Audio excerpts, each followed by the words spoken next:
Welcome to another St. Pete by Night production. The following is rated for mature audiences and may contain graphic themes that will be distressing to some viewers. As always, we recommend you ensure the safety and well-being of yourself and those around you at all times. Viewer discretion is advised. In the heart of night, we rise from shadows, calling at the moon, igniting our battles, cleansing Gaia of an endless light. Until our final days, we will fight. Thanks, man, we stand united as one.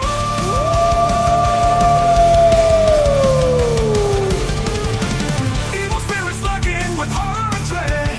Little light leads us where the brave dare tread. Glory and honor, wisdom in our hand. Together we rise, take our final stand.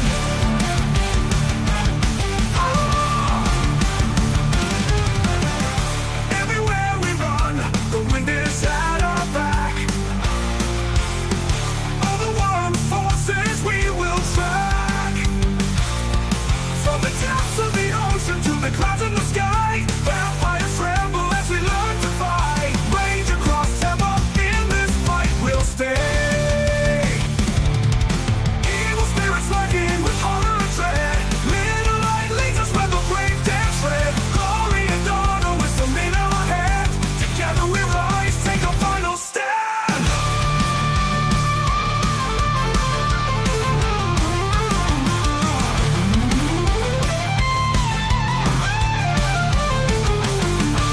Rage across Tampa, in this fight we'll stay. Everywhere with the pack, let the night be our guide. In battles of honor, we shall never hide. We'll never hide.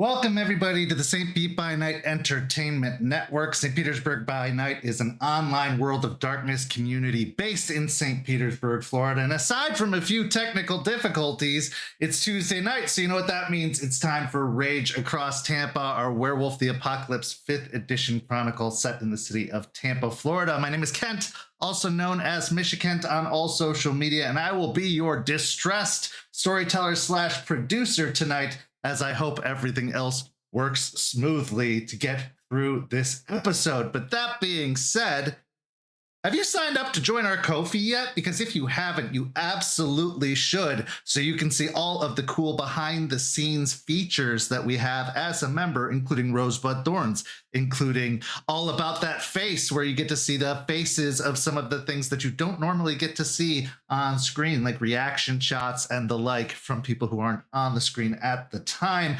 Plus, you're going to get some sneak peeks into some cool upcoming things, like our new Vampire the Apocalypse show, which will be starting in the next 2 weeks. So you want to keep an eye out for that. But of course, let's get to what we're talking about tonight, Rage Across Tampa, by introducing the players that make this game possible, because trust me, without them, this would be a complete nightmare. So, players, why don't you go ahead and introduce yourselves, if you please. Hi, everybody. I'm Champagne, part dirt bike, part condor, whatever you want to call me, and I will be playing Aspen Weiss, Philodox of the Silverfangs. Hi, everybody. I'm Nori, also known as Kokomo, and I will be playing Malicious Jester, the Black Fury Galliard. Hey everyone, my name's Preston. No fun nickname insert here. I play Jason Dreams and Decay Thorn, Theurge of the Bonar. Howdy do, how are all of you? I ate my husband too quickly. My name is Nick. I'll be playing Izzie, aka Entwined Smiles with Claws, the Arun Child of Gaia. Hi guys, I'm Knack. I'll be playing Murphy the Mystery Baby, and I just follow after Aspen, so in game and out of game, I'm like part Pocket Rocket, part Chicklet. And not to be confused, yes, this is a World of Darkness Chronicle, not another show on another channel that you might mistake this for based off of these introductions. Anyway, let's get everybody caught up on where we are. Last week, we saw Aspen meet with Suni to get a little bit of clarification on some questions she had as to Suni's origins and the truth as to what she is. And those questions were at least partially answered for the most part. For Nuisha, while being educators, can also be tricksters and will withhold as much as they feel like in any given moment. Jace then went looking for Moses and had to encounter the hunter cell known as the Neighborhood Watch, led by Alice, to gain that information, as last he'd heard Moses had been frequenting the center, the community center in which the Neighborhood Watch had been taking home. When he got there, he found out that their operation to retrieve Reverend Thomas, as well as some of the others that had been abducted by customs enforcement, had been successful, as they were newly equipped, and Reverend Thomas, although a little bit worse for wear, was in attendance. Alice was able to give him some useful information as to a possible location for Moses, which was another community center where they had been forwarding previous, attendees of this community center to a place where they could stay overnight, especially with the cold nights that have been hitting the region as of late. Jace headed over there and did, in fact, find Moses and have a very interesting conversation where he learned that Moses doesn't remember anything after 1986 and needs clarification as to what year it is. Whether this is the involvement of the magical forces at work, the possession by Ishu, or just maybe his brain is cracked, there is no true answer to that and will have to be discovered over time. We then saw Murphy go to scout out Ballard, Anderson, and Bateman and was able to get a key card to the building at 100 North Tampa. But before he could go into the building, they were stopped by an individual, a stranger, who seemed to know who they were from the online communities. This stranger's name being Kyle, who said that he had a group of like-minded individuals that Murphy might be interested in meeting, as they all seem to have the same goal of taking down a very high and mighty and powerful force. What's brewing beneath the surface, only longtime viewers of Rage Across Tampa can guess. Then after the break, we saw the pack officially introduced to Isidoro, accompanied by Terrance, as they made their way down from Georgia. And needless to say, it was a splash that Izzy made upon arrival, talking about how he'd heard good things, but only recounting some of the bad things he had heard about the Sept, before immediately getting into it with Charles, who seemed shocked by Izzy's arrival. Everyone bristled up, to say the very least, but the conversation was maintained by the orderly fist that is Aspen Weiss, who kept things on track. Eventually, Izzy went to leave the cairn, and Jester went with him to take him somewhere where he could wear off some of that aggression. But Jester was also able to make a phone call to Gibbous to check in on how things had been going there, and to learn that Gibbous was okay and that everything was all right and that she had forgiven Jester for everything that had happened. But Raven was a whole nother story, and that their conversations would likely have to be kept secret for a while, as Raven had grown extremely overprotective of Gibbous after the events that had happened with the destruction of the cairn. But that being said, let's get into tonight's story by starting at a remodel in progress, which has also become the Garou Rage Room, where Charles has set up a place for the Garou to let off a little bit of extra aggression. Jester and Izzy. Now, Izzy, you've been having a lot of emotions about this entire experience since your arrival in Tampa and seeing Charles for the first time in at least 3 years. As Jester takes you to this business building that appears to be under construction, a non-stop state of construction ever since being purchased by Morning Kill Industries, what's going through your head as you arrive at the location with Terrance and Jester? Izzy, with each step he takes away from the heart of the cairn, feels the weight of the rage that he has more or less bottled up successfully begin to press against that resolve to keep everything under control. And by the time he arrives at this place, he is getting a bit twitchy, casting a rather pained look at both Jester and Terrance before making his intention known as he goes, is this where you want to...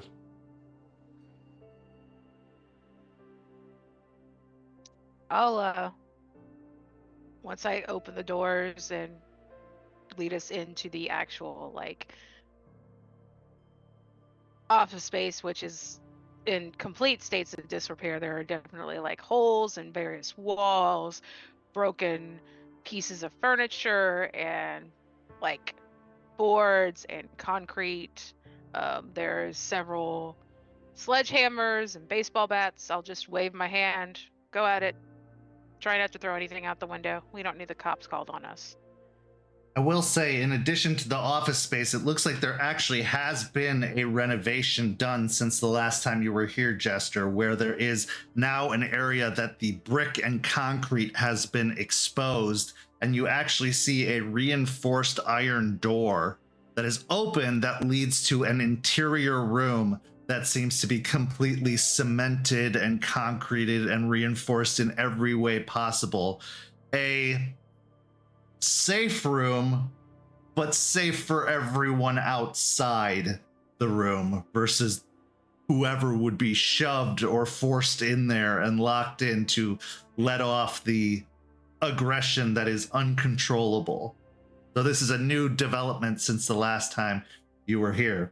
Izzy, as you look to Terrance, feeling the weight of your decisions and encounter, Terrance gives a reassuring smile with the same innocent eyes and empathetic look that he often carries as he looks around the room with some surprise, but also a little bit of curiosity. He walks over to a thrift store vase and then just pushes it off of the counter, allowing it to shatter on the floor.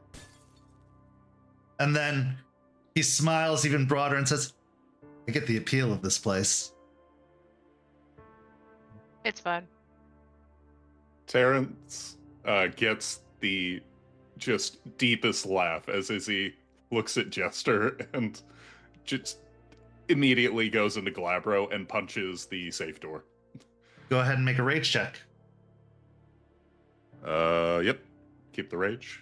Okay, so as you grow in size, becoming almost demi-human in appearance as you grow a few inches taller, your muscles grow fuller, your clothes feel tight on your form. Go ahead and make a strength and brawl check for me. What is my current rage?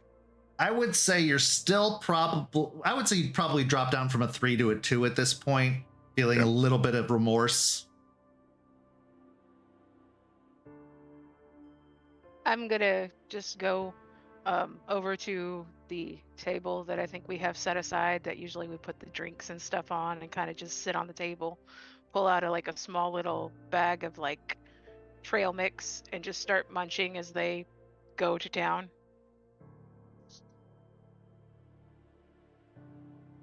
So that is 6 with a crit. Okay, so as you full force throw your weight behind your punch into the heavy iron door, you definitely feel the door dent, but you are surprised at how much resistance this door seems to have. It is very, very thick, almost like a old style vault door to a bank at one point or another. It's very heavy. It's difficult to move for any normal human at the very least. And you can tell that it would probably do the trick if somebody needed to be restrained when they had grown a little bit furrier and angrier. As Izzy no doubt feels blood begin to pool on the edges of his knuckles, he casts a look at Jester, and Izzy specifically has the fair glabro trait. So the hair is still there, like that sort of like wolfman look, but the canines aren't as pronounced, the hair isn't as widespread, it's mostly still attached to like the head and the eyebrows, bit of the arm. Not as lanky, more just dense. However, the eyes fade from the sort of like olive green to this gold orange hue as he goes, "Oh, it's real tough. You guys really are thinking ahead. I can just start breaking walls, right?"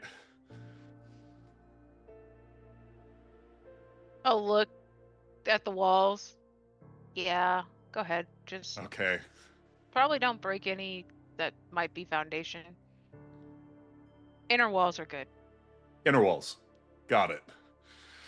And with that, I don't know if you want more rolls, but Izzy is just gonna start punching until he feels tired. No, you go through the effort of just turning and starting to wail on some of the concrete walls, which have a little less give and maybe crack slightly before deciding to turn towards the dry wall on the exterior of the safe room. That is definitely the more satisfying crunch you're looking for. Give me a stamina and resolve check to see how long you can hold on to this aggression and how long this activity goes on.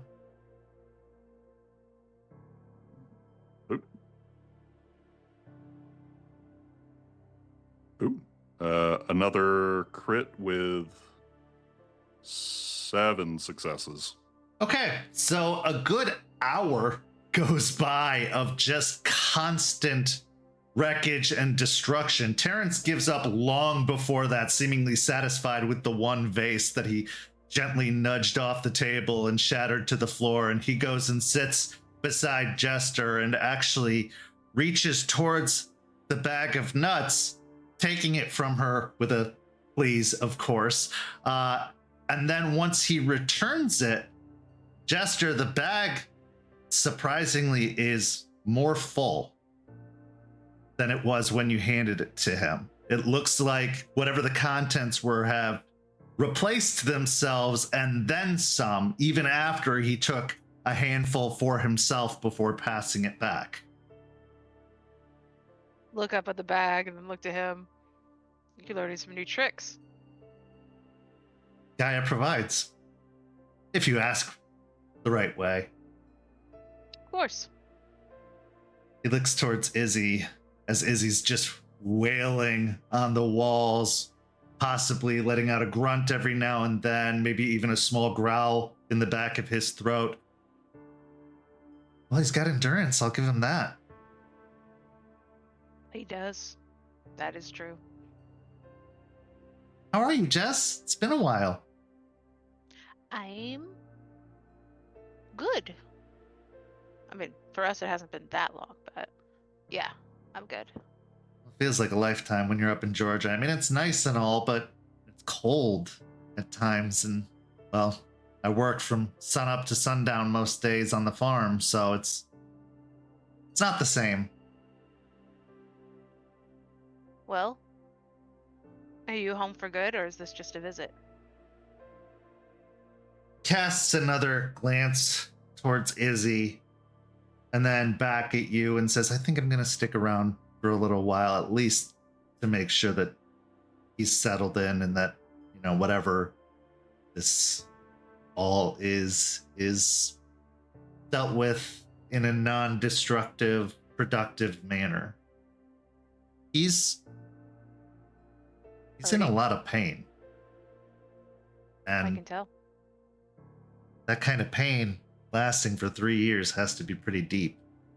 And pain begets pain, I've learned. So it just makes it worse and worse and worse the longer it goes untended to. He's got a lot of it. And from what I've heard and learned, justifiably so. I wouldn't judge him too harshly. That's all I'm going to say.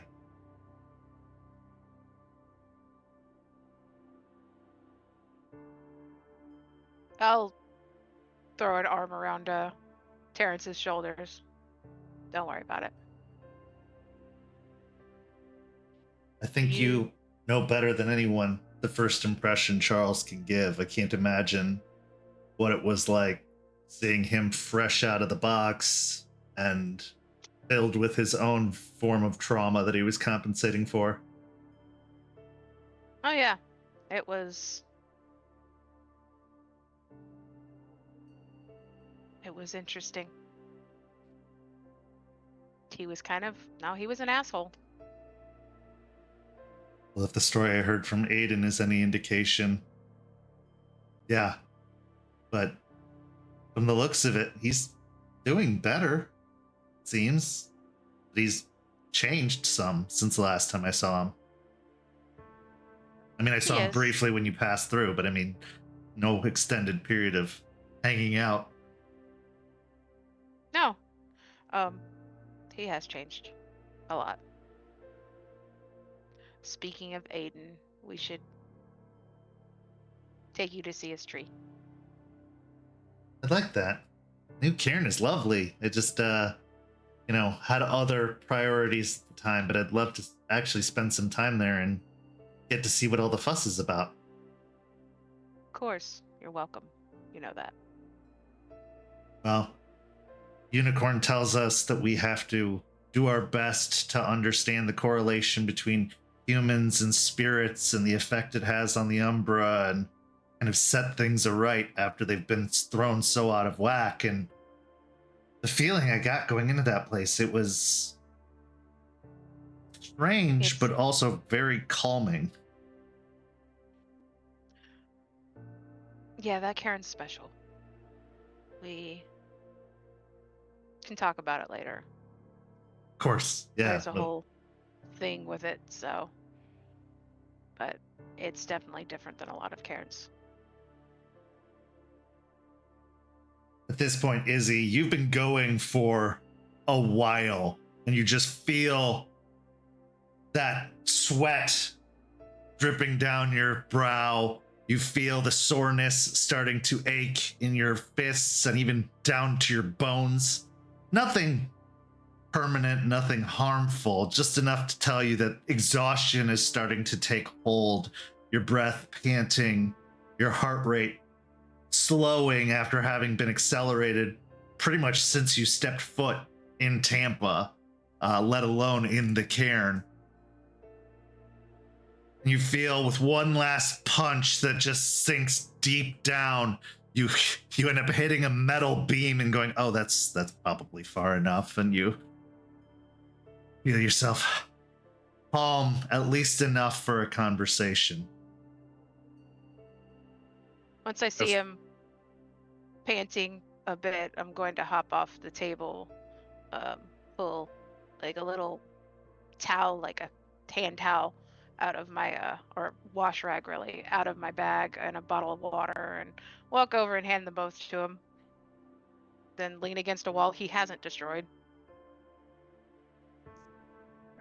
As Izzy's tantrum concludes, he'll see the water and the towel offered to him out of the corner of his eye. And at this point, the rage has, I think, mostly been vented. His muscles aching. He'll exit out of Glabro, and as he does, he feels so exhausted. Not just physically, but emotionally. As the rage was sort of one of the only things that was propelling him forward. And with barely a smile on his face, he gingerly accepts the towel and the water before speaking to Jester.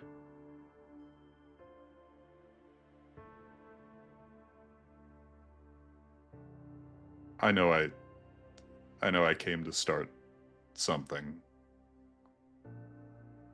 And I don't expect, and I'm sorry to really cover that. But if it's any consolation, when I said you were on a terrorist watch list, I meant it as something cool.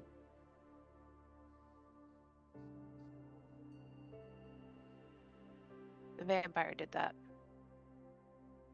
I didn't even set the explosives. That was someone else. Wow. So it's a little tender subject. Well, now I feel like an ass. Most people don't know. This is why I don't make a big deal out of it. So, why do you want to die?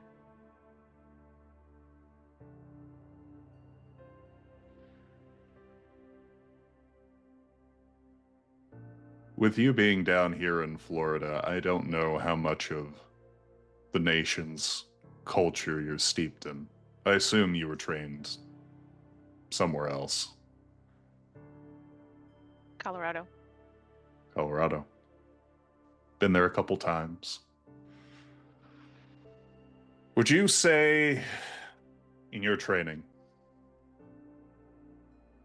that you were imparted the tenets of renown? Glory, honor, wisdom, all that. Yeah. Was it iterated to you what happens when you lose those things? Or if you fail to live up to them?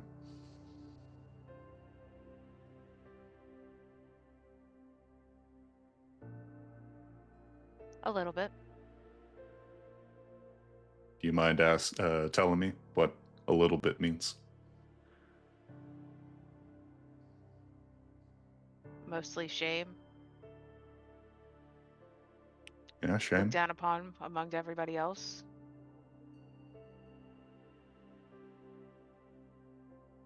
And with shame, what would you say are ways the nation gives to remedy it?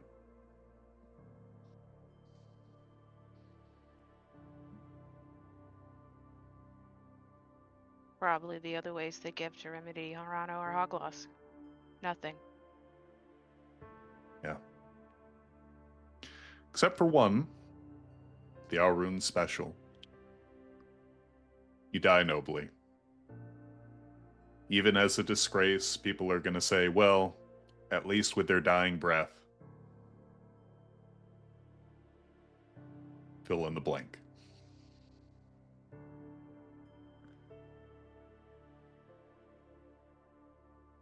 So you feel like you are disgraced. Feel. I am. After... I'm going to actually breathe in, and I will also use, where is it? Sense the true form. I don't know if this will help, but I know that, both Delphine and Forged, when they were shamed, had a stink coming from them. I'm looking for it on Izzie. I would say, as you take a deep breath in, trying to really capture Izzie's essence, you aren't detecting any outright right of shame in effect here. I think the shame runs deeper for Izzie, that it is possibly at the core of his being. It's most likely that nobody cared enough to do the rite of shame, that he's just been kind of under the neglectful eye of a shattering nation and of elders who are stuck to old ways, that didn't care enough about what happened to him or his pack or anything, and he's just been kind of adrift ever since. So while that strong odor that accompanies a rite of shame isn't exactly there, something similar can be detected. That can only be detected by an empathetic individual who has experienced that a similar kind of trauma in their life. I'll kneel down to where I'm kind of just kneeling next to him. You know, I don't smell shame on you. Not any that the actual spirits would have given you.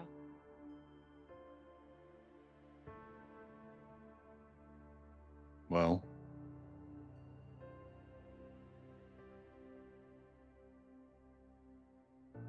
I wish I could say that makes me feel better. I didn't think it would. It usually doesn't when we feel responsible for mistakes that have happened, whether or not we were responsible for them or not.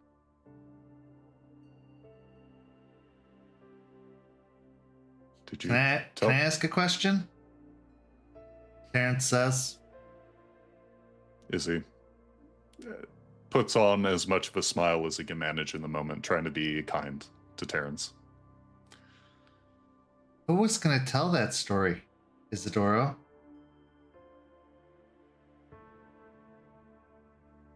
You know, I didn't get that far. I was expecting Charles to.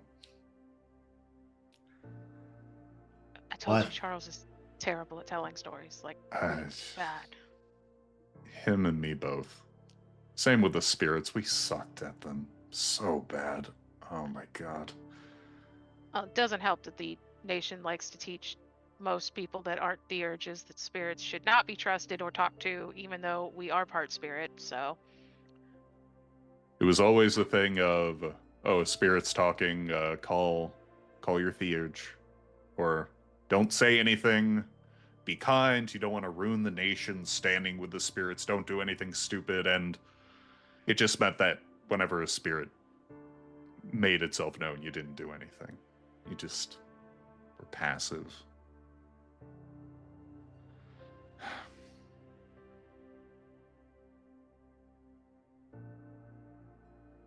I don't know. Jester. How long have you known Charles? Over a year now. Year? A little bit over. Probably about a year and a half, I think. I think that's when he first showed up.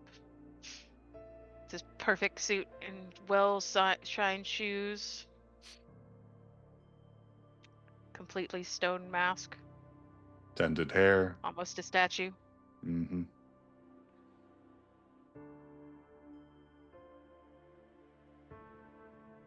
What did you do that changed him?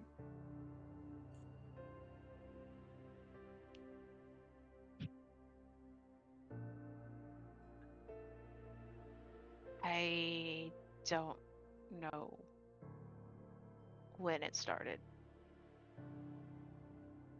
Didn't really talk to me much when he first showed up.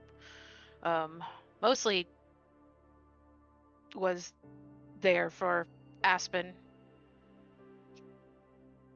I called him her butler once. That annoyed the shit out of him. It was funny.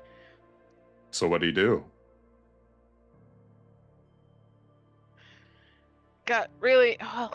Okay, so first of all, you have to understand this is like the first actual conversation we had, and I took him to our old cairn where there was this spirit of a tree that we had.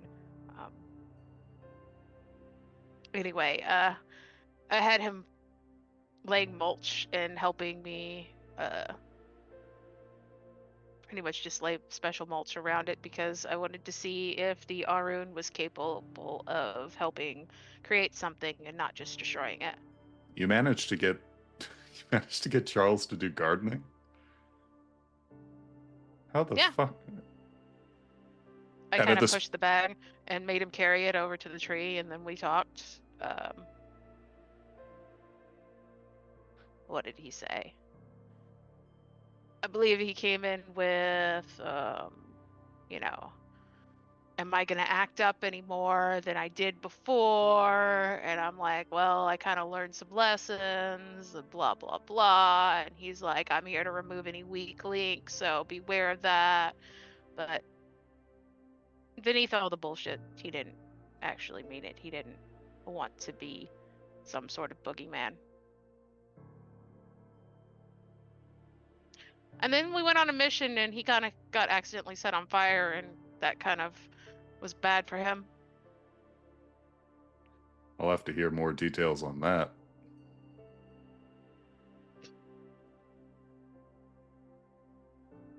Okay, look, there was this program that we found that could destroy the blood that was, well, it was actually most of the blood in the blood bank we were hitting, because that was a place where vampires were using to get their blood. Okay. And we found this program that would pretty much, was like a last ditch or, last effort, like, gotta get rid of it all. We did not know it would set fire to the entire room, and Charles happened to be in the room. We put him out, and he was okay. I take it you didn't have, like, someone more proficient with explosives? It was a computer, like, it was just, no, it was built in the actual room. There weren't explosives that we saw. It was like, yeah. Okay, then I have no idea. Normally, Charles is sort of good about that stuff. I mean, guns and bombs, No, this was, like, it looked like there were possibly flamethrowers built in the walls or something. It was crazy. What the fuck?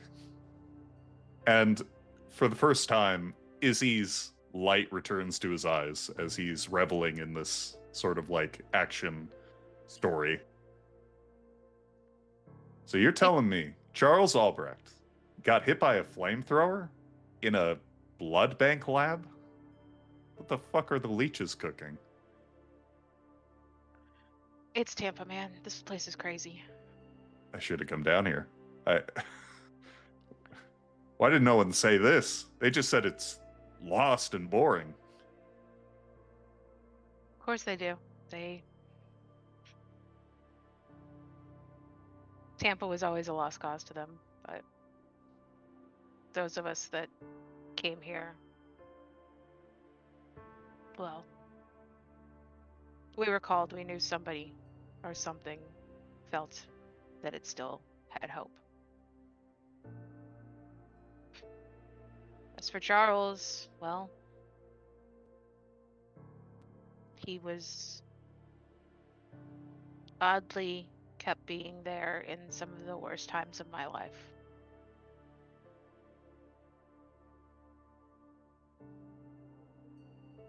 Yeah. I got to the point that I probably would have just let myself die. Yeah. Except that he made sure I ate and took showers and dragged me out to train every morning so I would get out of bed.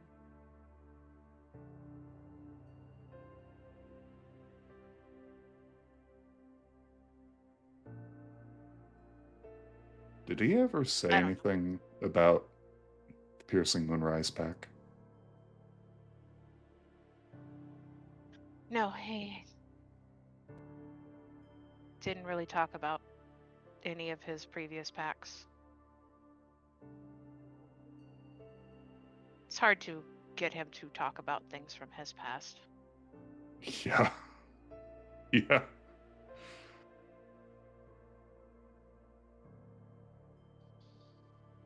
Well, it lines up with what he was saying. If he felt some sort of shame or regret over the whole issue, but from what I've known about him, he's business first. So he's going to stay on target of whatever he's working on, but I don't know. I don't know him as well as you do, Jester. Charles went through a lot in his childhood. And the people that raised him made him believe that showing emotions or even having emotions, feeling them, was a weakness. So, He told you about that? yeah.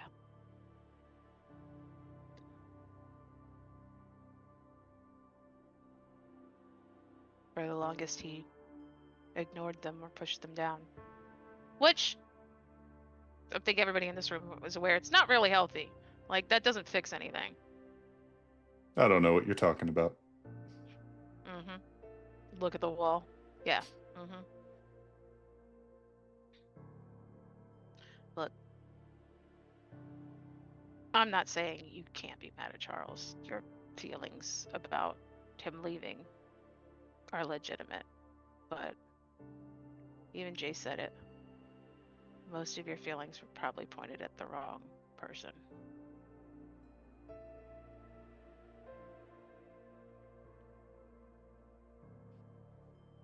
Want to hear a story? It's a really old one. Not even about Charles. Well, I think I'm a bit piqued.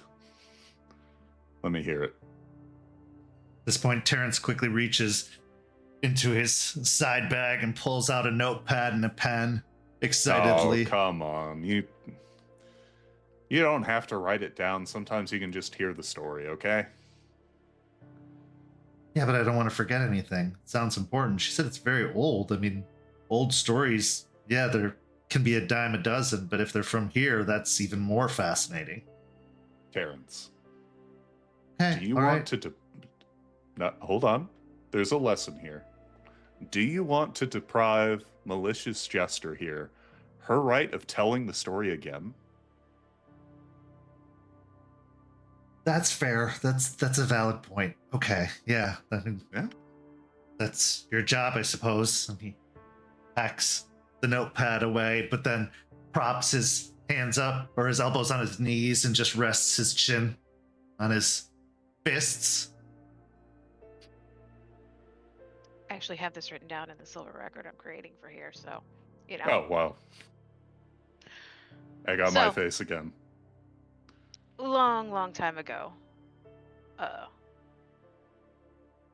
before there were cars and industry, I suppose. At least the industrial era. They're a long time ago. Back when, Europe came over to colonize the Americas, there was a tribe known as the Croatan. They've since been lost for a very long time, but they exist. They lived here. The cairn we're at was theirs at one point. They built it. They were known as good cairn builders. Also very open and welcoming to not just other Garou, but other types of changing breeds. I don't know if you've ever heard of them. Like the werebats? Yeah. Well, I did hear about them from at least 2 cairns, so...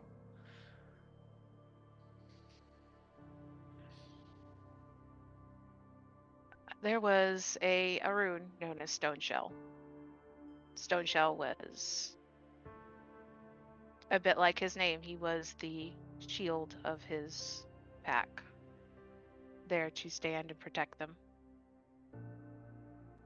One time they came across a group of colonists that had been changed into or possessed by what they called spirits of the flesh. We call them Fomori for the most part. And the fight got brutal. And one of the Fomori managed to decapitate Stoneshell. And all would have probably been lost if it had not been the quick thinking of his packs. Ragabash, known as Mends the Earth, who grabbed Stoneshell's head and placed it upon his body. And Stone Shell, and it reattached, and Stone Shell breathed again. I tell this story because it's one of the ones I hear where we are so hard to kill that even decapitation cannot fully kill us. And yet, it's known that most of us barely see 25, much less 30. That's the old nation's legacy.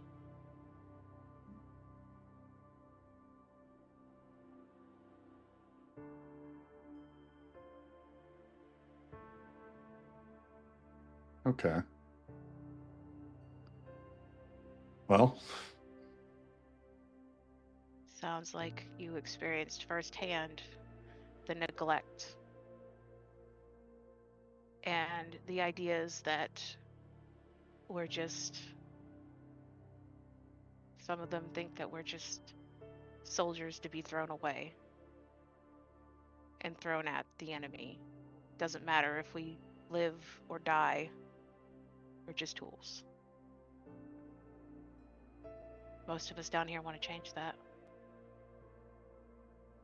So when I ask, why do you want to die? It's because I'd rather not see you die.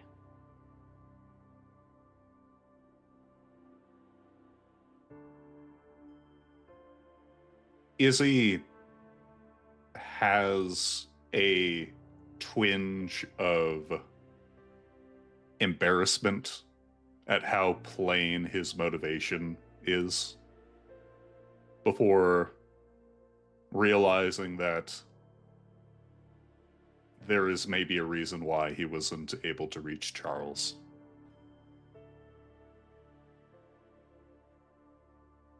And casting his gaze between both Terrance and Jester, he goes, "So what? You're going to overthrow the nation, or are we going to do as children of Gaia do, which is appease and political building, try to get people to change their minds, and then when they don't, we have to go back to the drawing board to figure out why?" And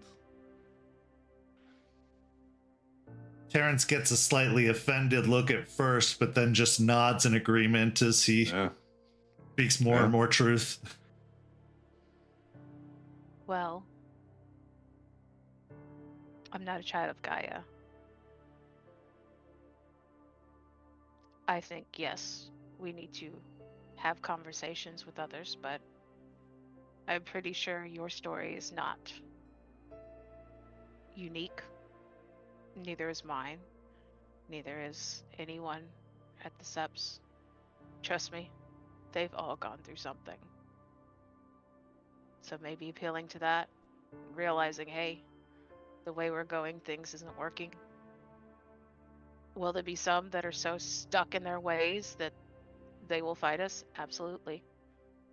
But that's what I'm for. they'll only go if we appease and we don't stand up to them. And also, what's the rebel against? The nation's shattered. It's so broken, they barely even have much contact with each other between SEPs.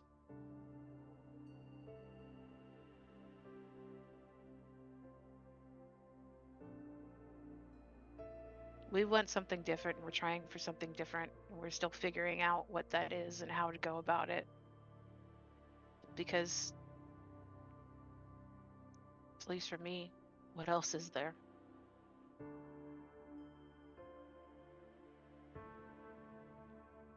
We're losing the way we go. Izzy stares down at his hands, which have partially healed by this point. There's probably still like caked blood on there. And as he rubs at the scars on his forearms, he goes, "Well, malicious Jester, I can say that both your recounting the story and your words now are giving me a lot to digest. I mean, what else is there if there's not the nation? I don't exactly understand the vision here, but if you want, or rather I'm requesting, can you just give me time to stare, to think? Absolutely. Okay. I know some good places you can go stare if you want. It's kind of dirty and boring in here. I mean, not as dirty as I am. And with that, he dusts a bunch of, like, the chalk and the drywall off. Still, I think I'd like a moment alone with Gaia. If that's all right. Of course.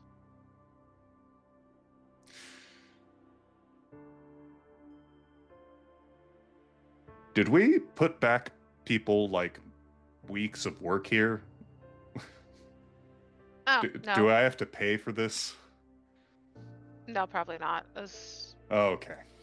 give you a conspiratorial grin. I'm pretty sure this is Charles's building.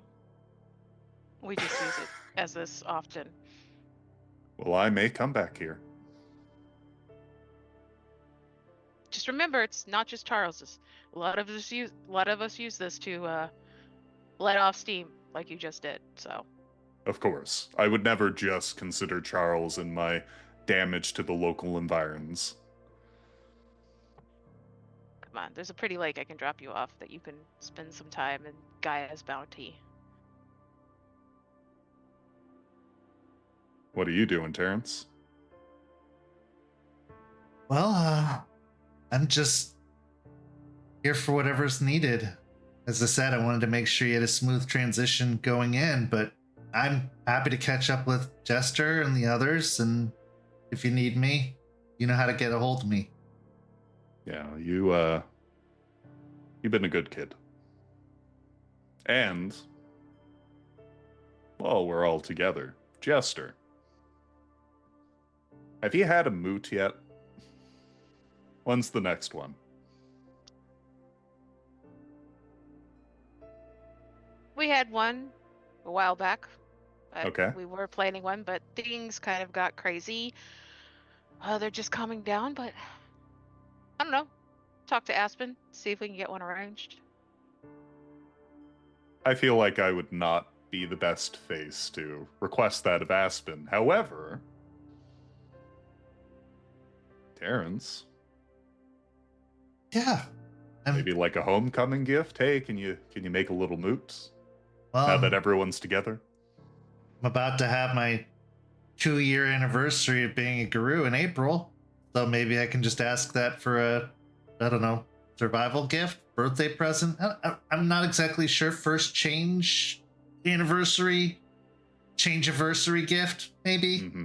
Mm-hmm. But yeah, I think that'd be nice. I think it would be nice for you too. I like change-iversary. It's a nice word. All right. I'll talk to Aspen. So as you all leave the building, the ruin left behind by choice, by purpose, by intent, you begin the journey to drop Isidoro off. I'm guessing at Lettuce Lake, if I had to guess. But as you leave, what's going through both of your minds after this interaction, this opportunity to unleash your rage in a safe and controlled environment? Izzy, we'll start with you and then we'll go to Jester. As he bids farewell to Terrance and then eventually to Jester, he stares out across this lake. The February air, no doubt fuming with just the faintest trace of humidity.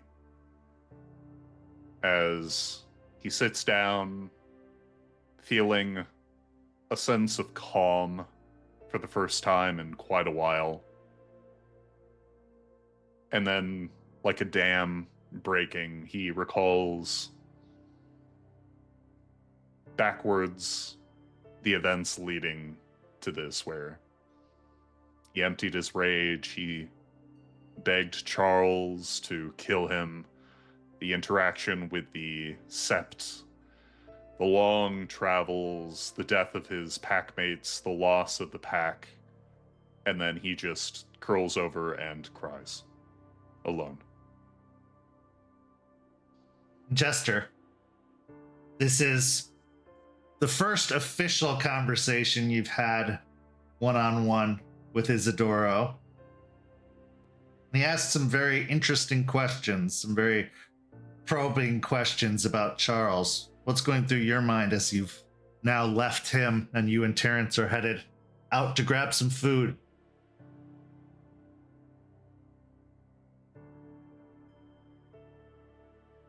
Izzy's hurting a lot. And it's not that much different of a story than ones I've heard before with the Old Nation. I feel like he has definitely been through more than maybe other people I've heard, given what happened with his pack. I understand a bit of his anger towards Charles, as I also have abandonment issues and feel certain ways about pack members who have left here. Maybe not to the extent that I would go find them out 3 years later, but also I kind of understand. But I feel like it's not really. He's laying all of his pain on Charles, but I think he belongs here. I think if we can get him to see that, like, he doesn't just have to give up. He can maybe fight to make things change. He belongs here. Pain is a very fickle and varied thing. Whether it takes a grand event like feeling abandoned, whether it's heartbreak over a relationship ending, or whether it's something as small as losing control. We transition now to our next scene, where another member of the pack and the Sept processes a little bit of pain that they have been ignoring. Jace, ever since Piney Point, ever since feeling your life in the balance in Charles's hands, watching the fury and the rage overtake someone who is so stoic and stony, someone who's taken pride in not losing control. What has Jace been feeling over the past couple of weeks?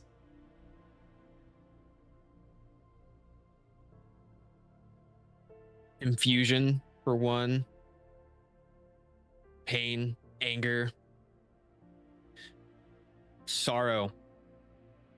The person that he held at such a high esteem, that said that they had all this control, lost it, and then took it out on him.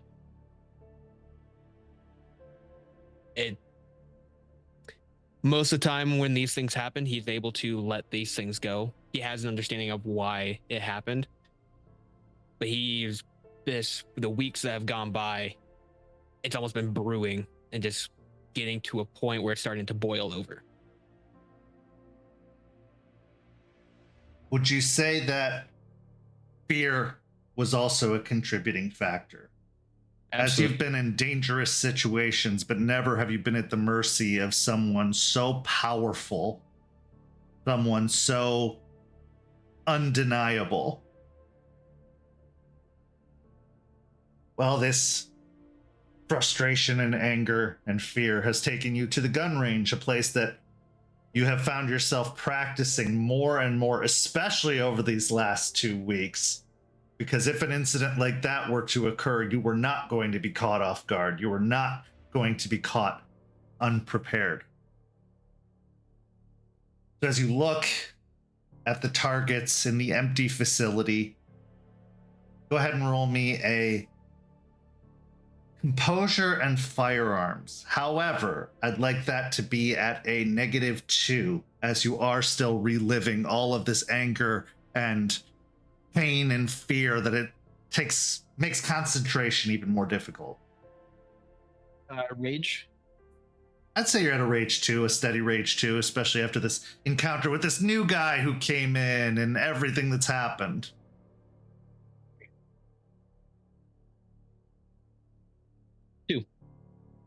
Hey. The gun rings out as it fires. It hits the paper target. Maybe what would have been a nick on someone's arm. Very superficial. Nothing deadly. Annoyed, you cock the pistol again and fire again. Roll for me again. -2. Yep, still at a -2. Another 2. Again, hits the target, this time not even nicking the outline of the figure on the paper. Roll me a composure and resolve check, as this is 2 shots you've missed, and usually you're much better than this, at least lately. Negative applying to this as well. No.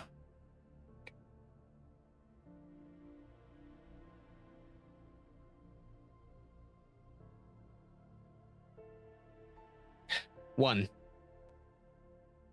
At this point, the frustration overcomes that you just go wild, emptying the clip, shot after shot.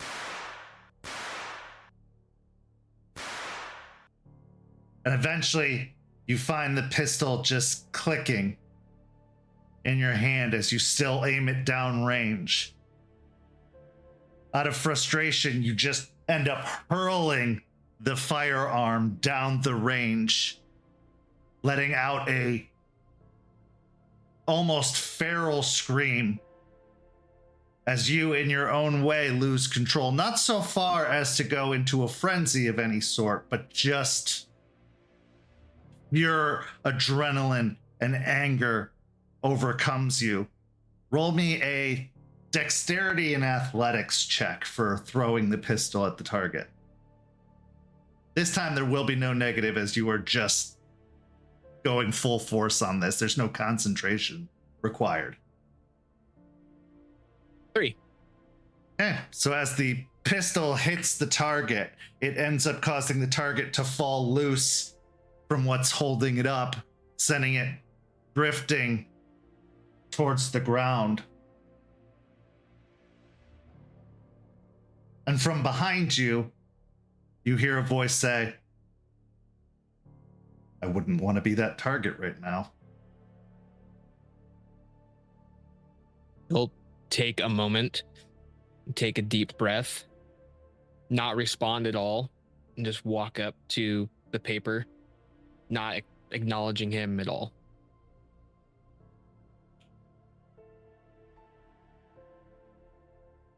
Jason, I know that you are angry with me. And there was a time where I wouldn't have cared. In fact, I probably would have, in some small way, delighted in your anger. But if there's one thing I've learned over the year of being here, and especially in the last few days, I don't want you to be angry with me.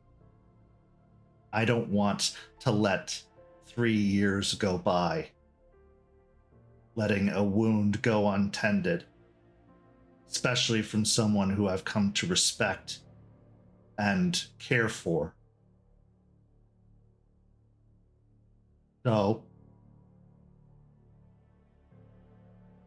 I present myself to you for all of your ire, for all of your frustration. Here I am. I'm not walking away. I'm not being transferred elsewhere. I'm not going to let this lie. Not anymore. Because the last thing I need, the last thing any of us needs, is resentment amongst our pack. Jason, I'm sorry. I truly am. I've never found myself feeling as vulnerable as I did in that moment. Feeling helpless is not a common occurrence for me. But that doesn't excuse what happened. I just hope it gives a hint of explanation. But whatever you have to say it. Don't let it stay unsaid. He'll walk up to the target and slowly lean down, pick it up, reattach it, walk over to his pistol, check it real quick. Is it broken at all? Anything? No, it's completely undamaged. He'll then put it into the holster that Charles gave him, and upon touching and feeling it, he'll, for a moment, have that sense of feeling prior to Piney Point. But then when he looks back up to meet his eye line, all the feelings rush back as he slowly walks up to him. So, you already mentioned that you were sorry in that moment, and you feel vulnerable. Try having someone in your position attack you that's like me, and then you're against a wall in a terrifying place. There's a giant Garou. He's walking up a little bit faster, covered in blood and ichor from all walks of life. Previous to that, you saw them biting down into something that you hadn't seen ever in your life. And snarling in your face after they have thrashed you up against a wall. And the only thing that brings them out as he gets up closer to him is a voice of someone that was nearly dead. I ask you, Charles, who's going to protect us from you if this happens again? If Jester's not there and you lose control, what then? He'll push him in the chest a little bit. Who's going to protect us from you?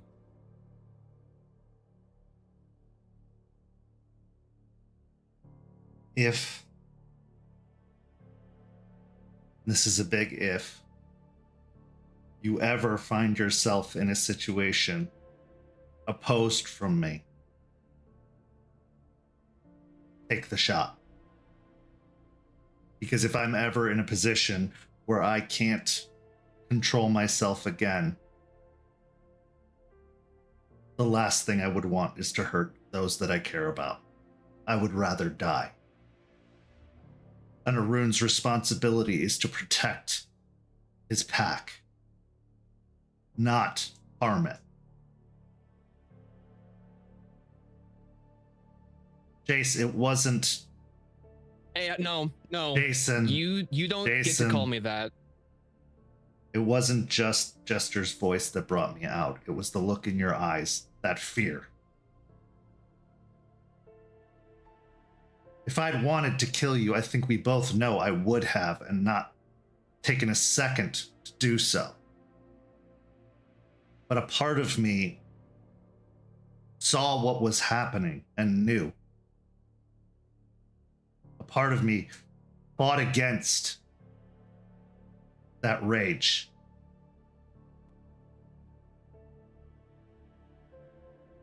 As I said, you have every reason to be angry with me. You have every reason not to trust me in having your best interests. But I assure you, no harm will come to you again, whether it be from me or anyone else, if I have the power to say anything about it. I promise you that. It was also guaranteed that you don't lose control. You have walls and thresholds and all of these contingency plans put in place so this doesn't happen. I'd like to believe you. And Charles, I want you to know that that moment that you did say you were sorry, I did forgive you. Because that's who I am. You apologized, I forgive you. But I'm not going to just gloss over this like it didn't fucking happen. Or should you? And the fact that you said that there was a part of you that was still there that knew what was going on, someone with such overall understanding of themselves, someone who talks so highly about all the things they've been through, all the glory and everything that they've acquired, and you were still conscious and you went through all of it and didn't stop until the point where I was nearly dead.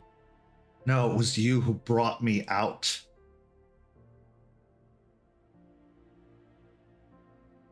You have to understand, I would never knowingly do anything like that to anyone I care for.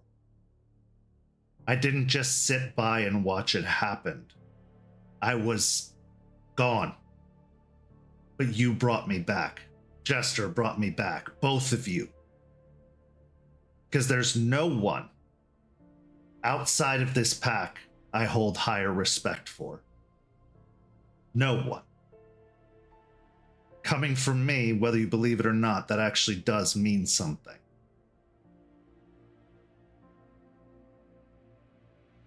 Yeah, your lineage, such a good pedigree, that does mean a lot talking to someone like me.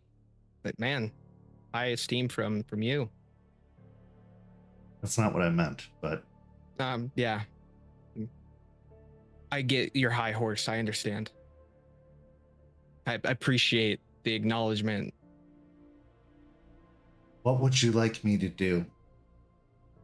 What can I do? What's done is done. Unfortunately, we can't fix the past. There's only moving forward. And currently we're stuck in this present where looking at you brings up this feeling of anger. And I don't know. I gotta be careful with what I say here. I can't say what I want to say, because what if you lash out again? It won't happen. Just like that was a first for you, it was a first for me. I've never been bound by vines. I've never encountered a fey creature before. That was a first for all of us. That's not this.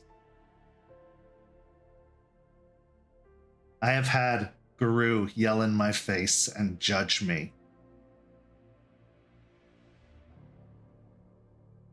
Say what you have to say, all of it. Every word. And if there is even a small part of you that trusts me left, you'll know nothing will happen to you. Because this isn't Jester dying on the floor with unknown plants growing out of her while I'm bound and restrained in a way I've never been bound before. This is you and me. Nothing between us. Nothing threatening us.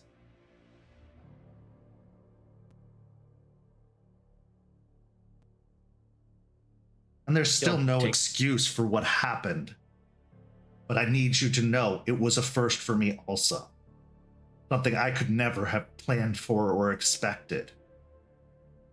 And that bothers me.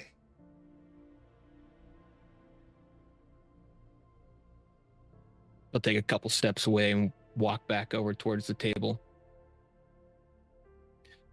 One of the things I was told when I first became Garou, as he taking apart the pistol and starting to clean it, the rage is one of our greatest weapons, but we need to keep it under control. Because once that door's been opened and it gets that taste, it's hard to keep that door shut. And he'll look back over to him. And then he'll look back to his gun. I take pride in the fact that you have been training me. The fact that Charles Albrecht took time out of his busy schedule to help me actually survive this place. Give me a sense of a feeling similar that I had. The last person that I held in such esteem also almost killed me. He'll look back over to him. Two people that I would consider, that I would call brother, beat me within a half a heartbeat of existence. It's a hard pill to swallow. That first person, I can never trust again. You, unfortunately, I have to put some form of trust in because of the world we live in.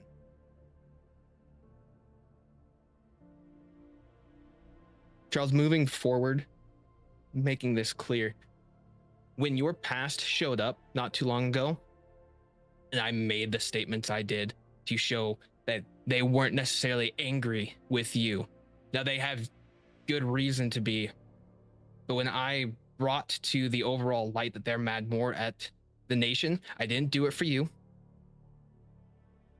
I did it for the pack and the sept, and I would do it for anyone. But that was not for you. The bond that was there, consider the bridge burnt at this point. If you need aid from me as far as pack and sept business, as Garou, absolutely. Any personal matters moving forward, talk to someone else.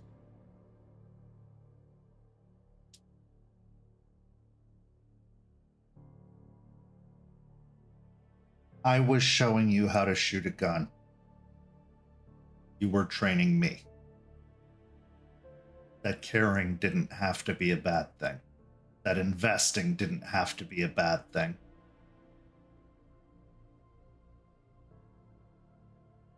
And it serves me right for what happened. And I understand. And I'm trying desperately not to take the lesson that in order to remain in control is to not care. So, whatever I have to do, however long it takes,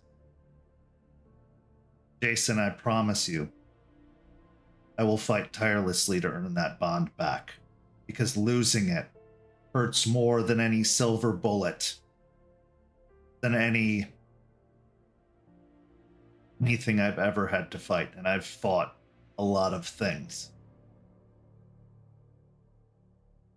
Whatever it takes, I'll do it. Because I don't want to regret more than I already do in my life, especially with what happened. I don't want to regret not taking the chance to do something about it.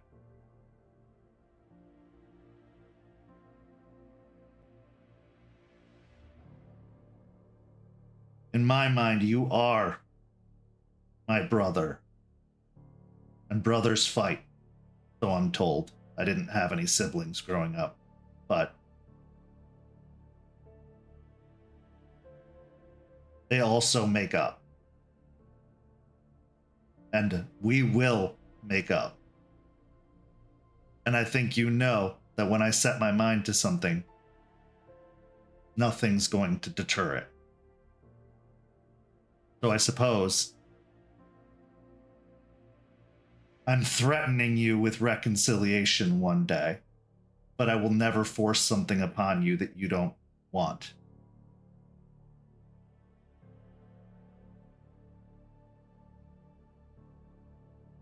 At this moment, he's put the pistol back together. He'll put his hand on the table.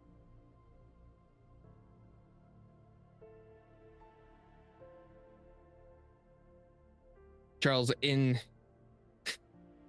your experience, and that you've been Garou a lot longer than I have, if the roles were flipped, if I were an Arun, Bonar, and you with the urge of the Silver Fangs, and what happened, and I attacked you. Wouldn't your tribe seek out overall retribution for what happened? A Bonar attacking a Silver Fang to the point of near death. Once upon a time, I would have said yes.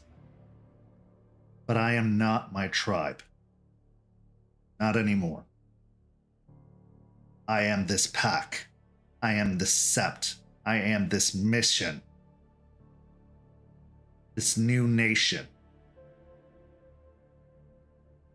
I gave up everything that it was to be Charles Albrecht, Silver Fang, heir. When I took the leap and bound myself to this place.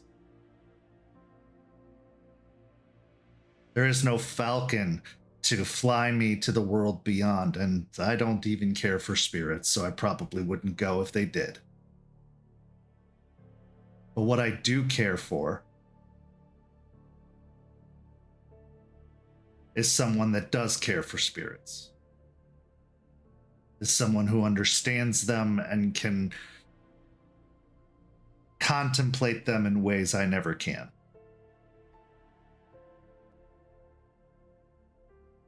Silver Fang Bonar politics don't matter anymore. What matters is this, right now, here. That's why I stay. That's why I fight. And that's why I hurt for what I did. And I should. And I will. Even beyond reconciliation. Because I should be better than that. I was bred and born and beaten to be better than that. But at the end of the day, I'm still just part human. And that is a hard thing to come to terms on.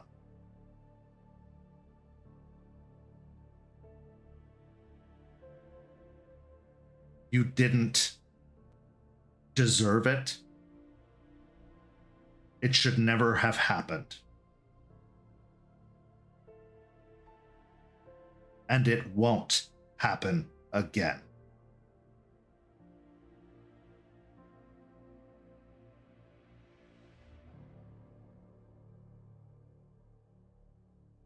You told me once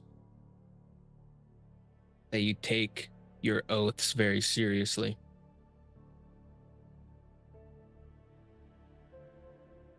And swear me an oath that it won't happen again.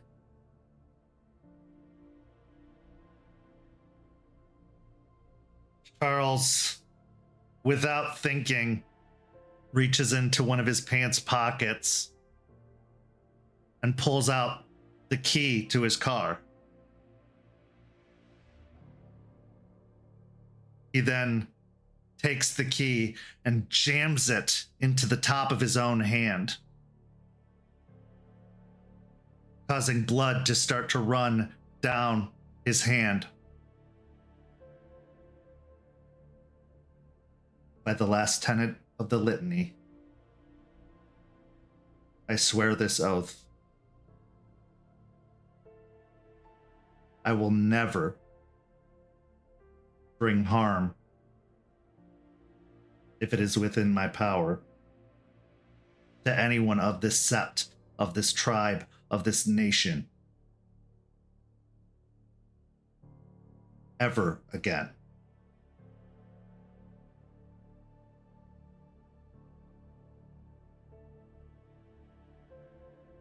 He'll take a moment, look at the blood dripping out of his hand, give like a nod of acceptance. He'll grab the pistol in the holster. He'll walk up to him, and I'll hold you to it. And he'll hand the holster back to him. I'll get a new one as he walks out. As you leave, turning to your motorcycle, the pistol strangely loose now, having to be shoved in a pocket or tucked in the belt.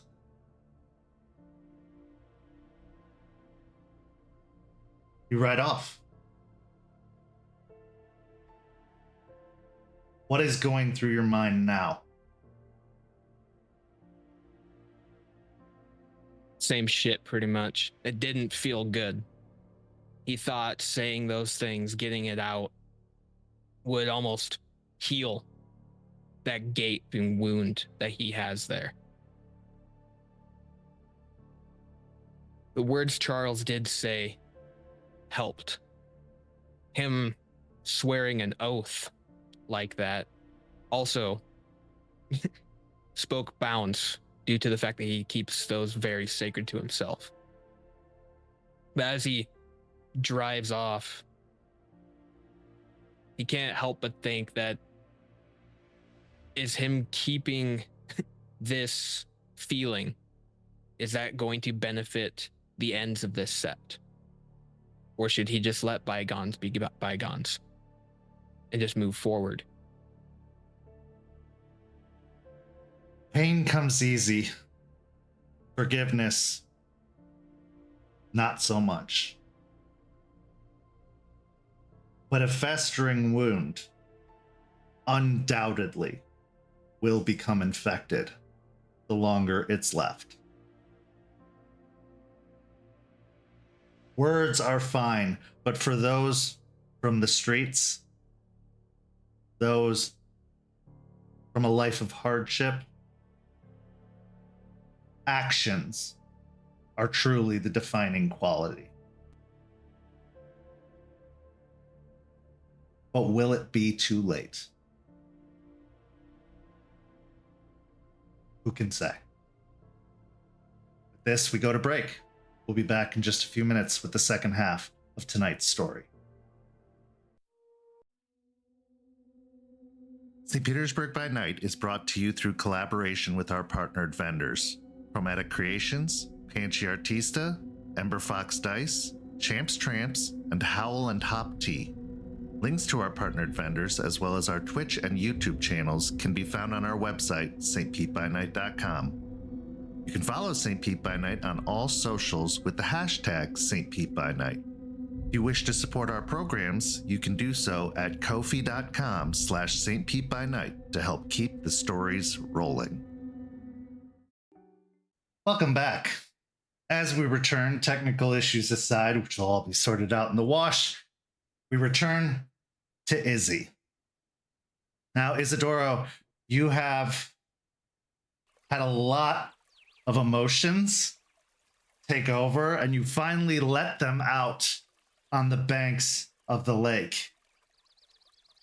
As you lay there, huddled up in the fetal position, you're pretty sure you've cried all that you can cry, completely drying yourself out, but you're not quite ready to return, to reconnect with anybody. You still need a little bit of time now that you've settled. So you decide to take a walk. And as you walk along the edges of the lake, it turns into a river, the Hillsborough River.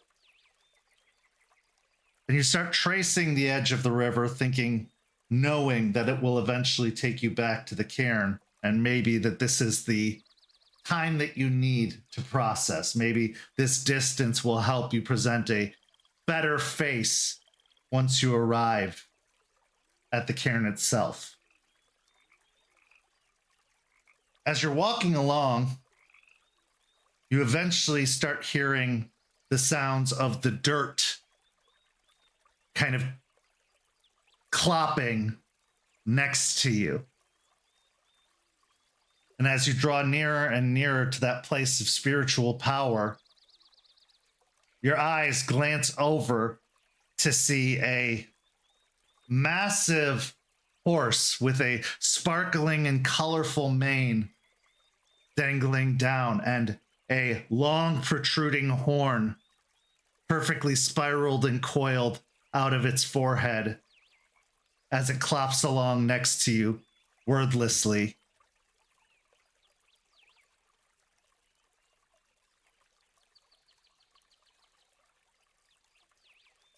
Izzy, I think, has this, not like alarm, he doesn't like jump, but his eyes widen as he realizes exactly who this entity is. And he'll continue his pace before, still grappling with his own shame, glances away and towards the river to spy his reflection in the flowing stream, and asking a very simple question. So, how long has it been? Huh? Far too long. Yeah.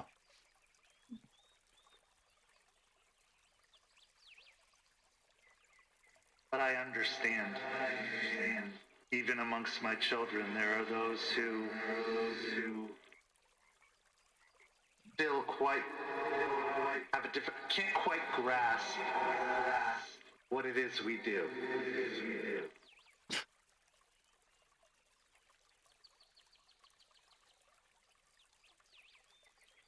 I think the Like Earth's last... mother, I am ever patient. Oh, blessed unicorn, thank you for your patience. Did you know I would... I don't even know why I asked the spirits this. Of course you knew, right? You knew I would come down here. You knew I would fail, I guess. You knew I would find Terrance, probably. And now I hear there's even more children of Gaia running around. I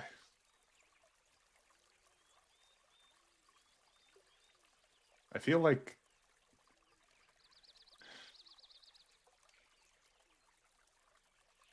I feel like you're always just taunting me. Why? Why do you do that? Well, that's where you're wrong. And I didn't know what you would do. I could guess. I could estimate. Knowing what I know about humans, and especially Garou, they are unpredictable. They're fueled by passion, by heart, by love, but also by pain, by fear, by strife. Yes, I can maneuver obstacles in your way. Yes, I can send others to try and help you. But in the end, it always comes down to you. It comes down to the moment of choice. Boy, did you make a choice. But it could have been worse. You're not wrong. Many of my children are flocking to this area.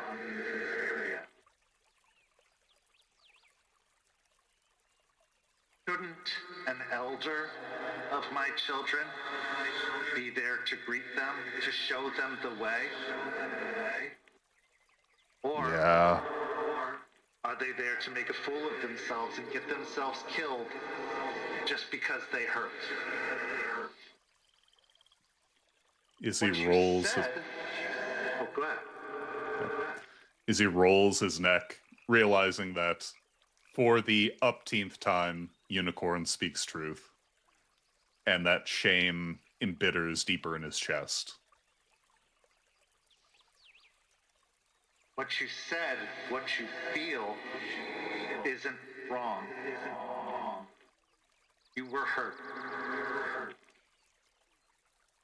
You were hurt because you found kinship, you found caring, you found brotherhood.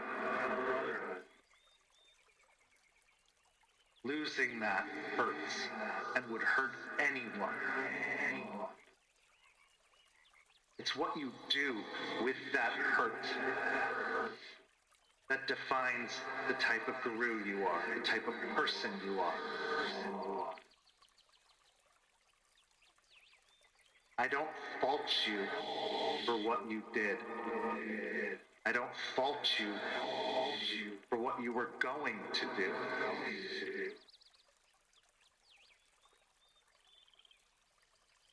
That's not my job or my place. What I'm supposed to do, what we are supposed to do, is study, free from judgment. We are to study the relationship between humans and spirits, even the relationship between Garou and spirits, and what effect it has on the Umbra. And then, once we've studied, we set things right. You have an opportunity, Isidoro, to set things right. I don't know what to do, though. Like, all this time, I thought I was acting as the nation dictates. And then I come down here, and in the span of 2 weeks, I get told about the Sept, the Cairn, the people here. And I'm ready to hurt them to get what I want. And then they help me, which I feel like a failure. Even more so than with the Piercing Moonrise pack. At least with that, I could say Charles fucked me over, but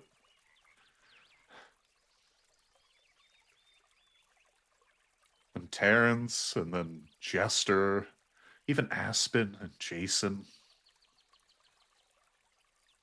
When they spoke, I knew they were right, but I didn't want them to be. I didn't want to heal like that. I wanted to do as the way that Arun are supposed to heal, which is they kill things, and then they...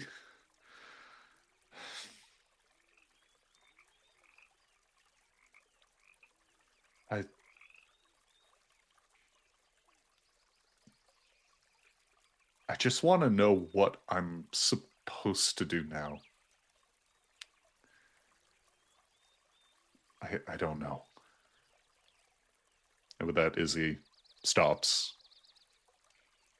hangs his head. The unicorn moves around to face you, standing directly across from you. And it uses its muzzle to raise your head to look it in the eyes and says, "Stop lying to yourself. We are not dishonest. We speak truth. And the truth that you failed to acknowledge, Isidoro Darris, entwined smiles with claws. Charles didn't kill your pack. You can blame him all you like, but that is a lie.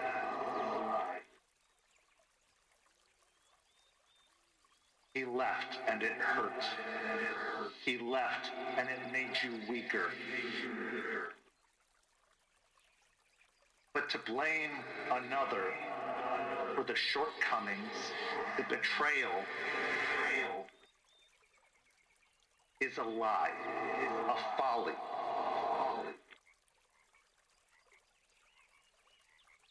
That's what you need to do next. Come to terms with letting go of that lie and acknowledge the truth. You were betrayed. Betrayed by one of your very own. And it destroyed your pack. And there's nothing to say that had Charles been there, it would have gone any different.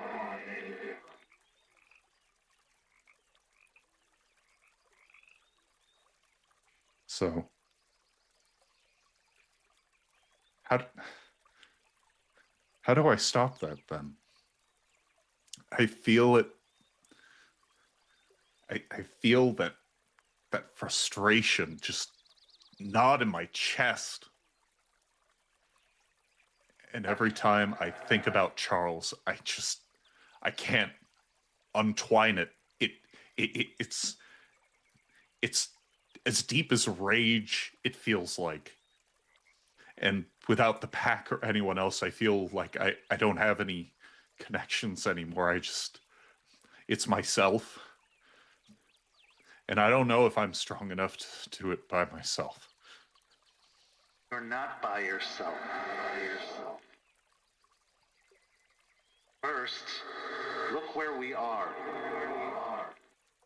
Look right in front of you.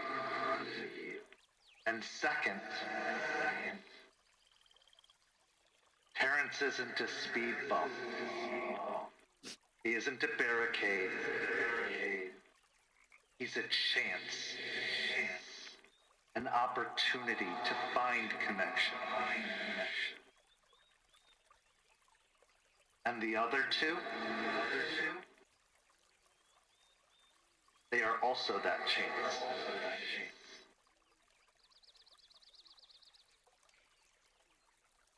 Your frustration, your anger, your resentment,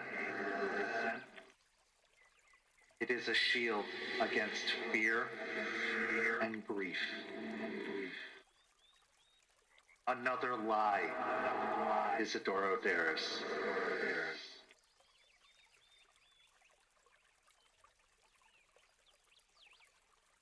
Okay.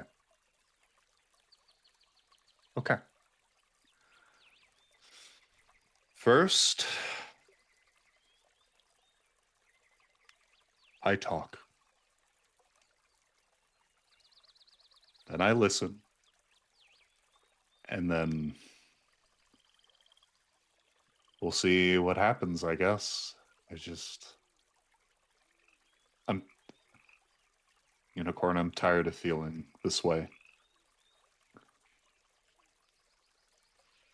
That is because you refuse to feel the true feelings beneath it all.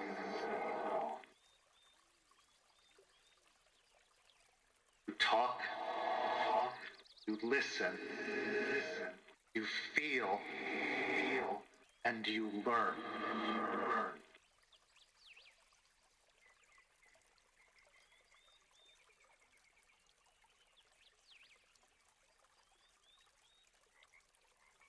Well,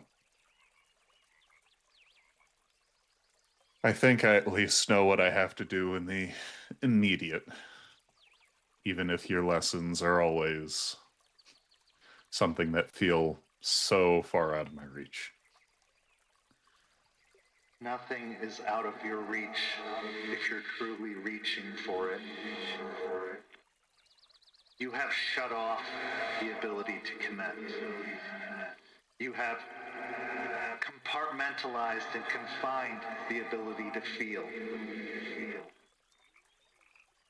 It is out of your reach because you refuse to stand and extend your arm out for it. And it will remain that way as long as you do. Izzie almost literally looks down at his hands,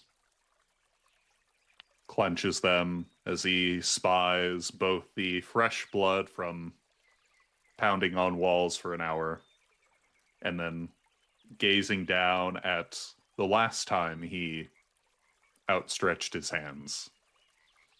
The massive scars along the midpoint of his forearms. And he finds himself, at least in the moment, before turning once more to look at Unicorn in all her majesty and glory and rainbow sparkle effects.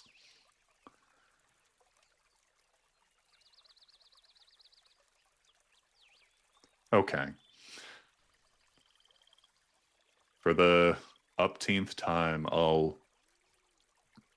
at least try.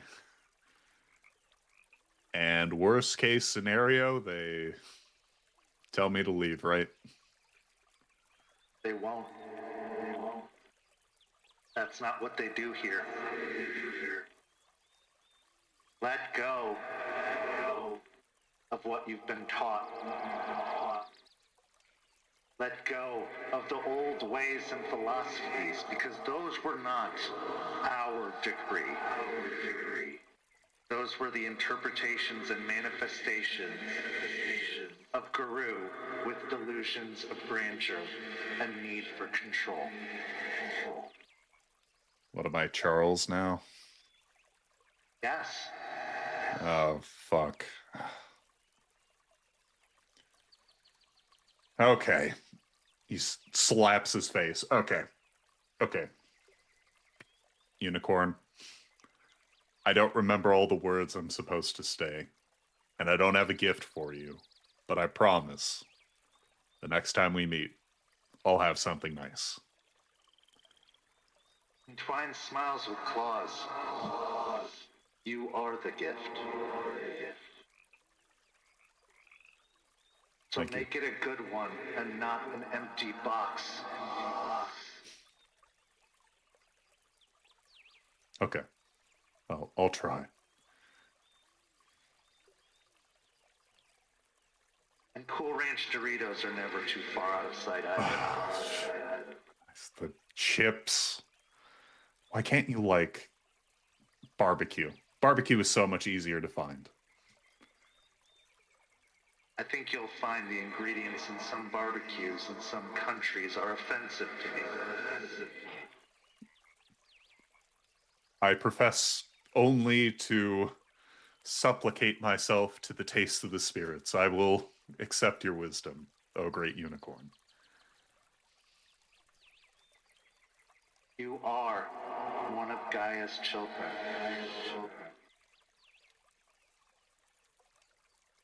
That is more important than any title, any recognition, any renown the Garou can give you. She chose you. And the only one you harm in this process is yourself. So stop. Stop harming yourself. Stop getting in your own way. Stop lying.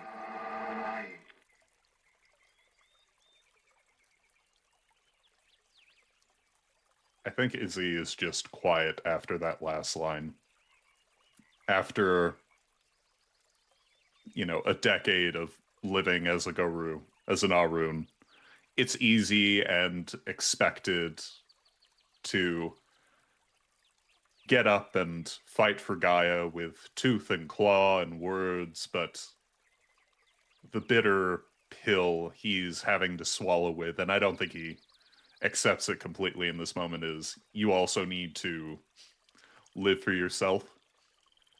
And I don't think he quite has that impulse yet.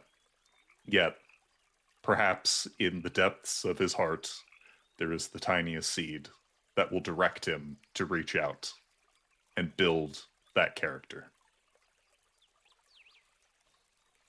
As you look up towards Unicorn once more, all you see is the path you walk, the trees.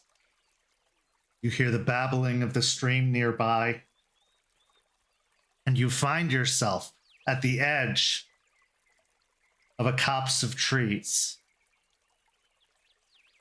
The same edge, or a similar one, that you ventured to just a day earlier. The entrance to the cairn.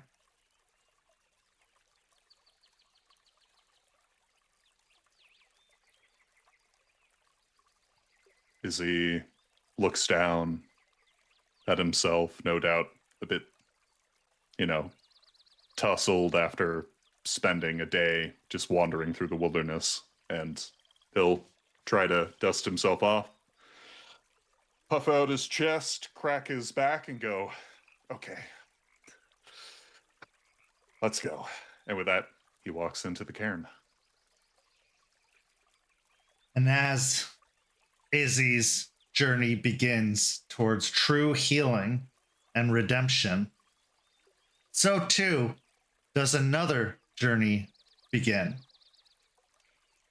But the directions are many, and most of them aren't good.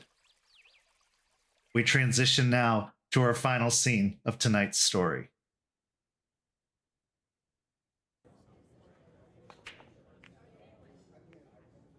We find ourselves at a dive bar known as 13 Balls Deep.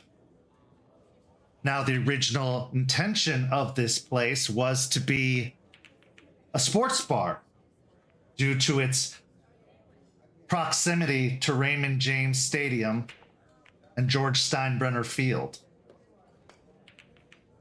The original owners had a love for baseball and all things New York Yankees, having migrated their way south as many do in their elder years. But upon the insistence of customers and clientele that thought this was a billiard hall, expected to find pool tables, the owners had to relent and give up their dreams of bats and bases. So a few pool tables have been shoved into the space, a very cramped space already, that often those that play pool will bump up against other players from other tables. And yeah, sometimes it's gotten a little bit rowdy. And over the years since, the original dream for 13 Balls Deep has diminished and decayed, turning into what it is now. A dimly lit facility, lit primarily from the lamps that hang above each of the individual tables, although even that light is a little bit musty, casting pools of shadow into the corners. The backlit bar provides a little bit of illumination for anyone who chooses to sit at it. But there is a definite dinginess, a quality that Murphy McNamara has found appealing. Gives you a place to go unnoticed, a place to hide, a great place for clandestine meetings. A place that Murphy has arranged to meet with Kyle at this particular day. And he's invited Kyle to bring some of his friends, should he so choose. But what he didn't expect was the arrival of the Kinseeker and Sept leader, Aspen Weiss. Once target, now potential salvation.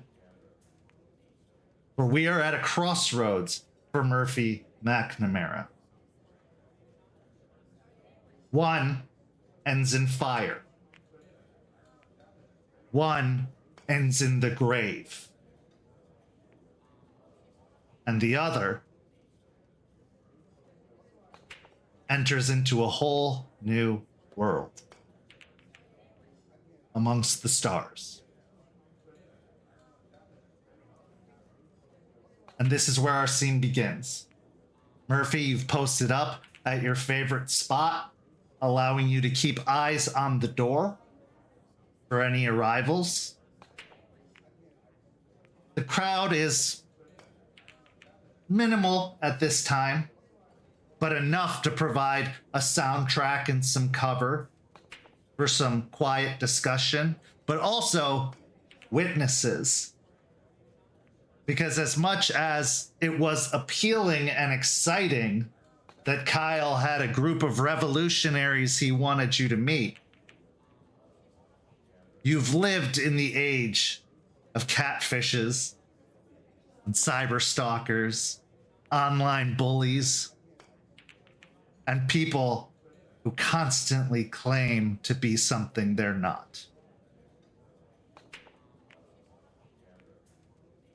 Tell us what you're thinking and describe what you're doing as you wait for this meeting. Murphy has grown even more nervous to the point where now it's starting to break through. Their casual, calm, collected demeanor, the facade that they had been putting on, has cracks forming in it. Ultimately, I'm aware that I've gotten lucky a few times, and that some of that luck is certainly not random and chance. There are players that know more than I do at the game that I'm playing, and I am a little out of my depth on some of the things that are starting to appear in front of me. So at this point, Murphy has gone even further than they would have in the past, and has not just alerted their friends of where they will be, but set up half an hour text message requirements, group chat requirements of posting to make sure that there's nothing that's gone awry, and made sure that if they do go missing, all of the information that they've gathered is set to send itself off to the rest of the people in their shared community of good-hearted hackers to hopefully do something, as Murphy's resigned themselves to whatever fate will come of this. Too excited to give it up and not willing to let the fear rule them. So in this bar, what that looks like is Murphy is wearing thicker clothes than they normally do and has on a long sleeve shirt underneath a jacket, has on thicker pants and boots that are good enough for running, but also still decent in maybe a fight if that came to be. Though Murphy knows that they're not going to be very capable in it. And they've shrunk into a corner that they're familiar with in this bar, and they're watching closely at everybody who comes and goes to see if Kyle appears, to see if those friends of his appear, and to make sure that they're not caught off guard, carefully watching the exits, and very, very nervous to anyone who has the additional insight. Now, Aspen, you've had information come to you from multiple sources that have all pointed in the same way the right has taken your nose. A kin in the city. How long it is from their change? Hard to say. But it's enough that you were able to pick up the scent and track them down. Now, after having spoken to Suni, who keyed you in to this particular individual, and cross-referencing it with Artie, who reported a cybersecurity threat that popped up to the firm and was quickly dismissed, you've been able to put the pieces together about this particular individual. And your curiosity is spiked to the point that you're not going to watch from afar any longer. Now you've seen where they live. You've seen their lifestyle to a certain degree, but you've never approached. You've watched. But now seems like the time to say something, to do something. Because that's the thing about Garou, right? Their first change can go a variety of ways, but one thing that's undeniable is it will be violent, and it could be bloody.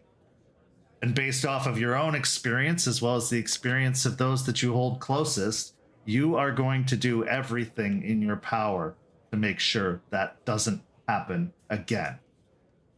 You're a kinseeker now. That's your job, your opportunity. So as you walk up to the door leading into the dingy bar, you see that the 13 ball is hung above the door, a newer sign in comparison to the old building. In fact, it used to be a baseball before it was painted over with a billiard ball, because this is where we are now. This is what it's going to be. What's going through your mind as you go to open the door and make your entrance? There's a lot that has happened in the last couple of weeks. Some of it is just how this world goes, and some of it was unintentional woes. And going into this is an opportunity to make sure that an unintentional woe could be prevented, or at the very least dampened in some way for a new Garou. And that is something she holds on to, and something she hopes more than anything that she could give this person. So she is concerned that she'll mess it up, but she thinks about Larry, and she thinks about Aiden, and she just takes a deep breath, and however it will go, it's the way it's meant to go. How are you attired going into this facility? Aspen has her hair up in a claw clip, holding her hair up. She's got a button-up shirt, so a little dressy, and a vest that almost is like a harness slash corset vest with a matching skirt, and then just some practical pumps on her feet. So definitely different than the people around her, but not too buttoned up that it's awkward. Okay. So as you enter in to the facility, the scene is yours. Aspen will look, kind of using her senses to pinpoint where Murphy is in the bar as a whole. So you were provided a screenshot of what looked to be a Florida driver's license with a photo on it. Now, looking around, it doesn't take long for you to find the individual in that license photo. They've maybe colored their hair differently, aged a little bit, as those photos tend to be out of date pretty quickly. But you're pretty confident this is Murphy McNamara, the hacker, the kin. Then she will go to the bar, grab a container of balls, a cue, her triangle, and she is going to try and get to the table right next to him, or next to them. Okay. As you approach, about 4 of the 6 tables are being used at the time, and the table that you are hoping for is occupied by a man in his mid-20s and a girl that looks to be about the same age. He is attempting to teach her how to play pool, but in reality, he's just showing off how good he is and getting any opportunity to sidle up and put his arms around hers to help her aim the cue. So the only other table available to you is the one next to that, which will put at least a good 15 feet between you and Murphy. Okay, so she'll make a show of setting her stuff up at the table that's available, but she'll grab a drink and put it kind of closer in the middle where the couple would be, so she has a reason to kind of move more that direction.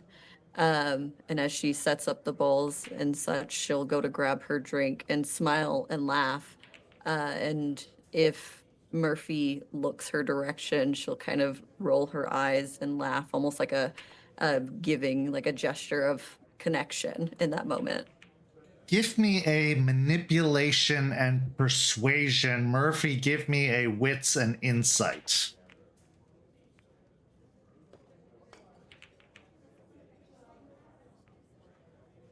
Rage. I'd say you're at a 1. You're probably pretty comfortable with the situation. Maybe a little bit nervous, but not enough to spike anything.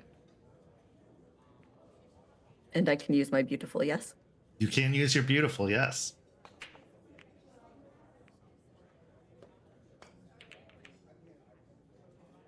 Four. And Murphy? 0. Big goose egg on 4 dice.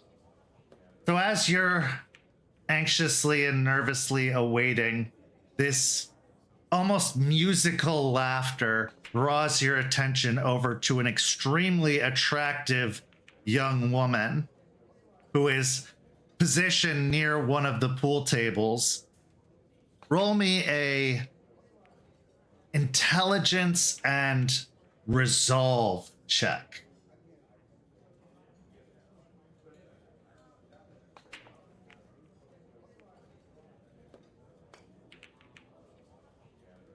One success on 6 dice. Despite all of the research that you did into Pelfrey and Weiss before deciding to attack, your brain is blanked right now. All caught up in the atmosphere, in the upcoming meeting, and everything that's happening, that you're not able to quite recognize her for who she truly is. Instead, you just see a very attractive woman who, at this moment, appears to be casting gazes your way and expressing some interest in you. Murphy is caught off guard and is instantly and visually flustered by this attractive and confident person casting gazes their way, especially hearing the laughter, and immediately distracted and realizing that it might be a welcome calm in all of the chaos that has been going on. Murphy takes a breath and thinks, okay, I could probably distract myself for a minute and maybe I get her number. And maybe this is not actually a horrible start of the end of my life. And this could be fun.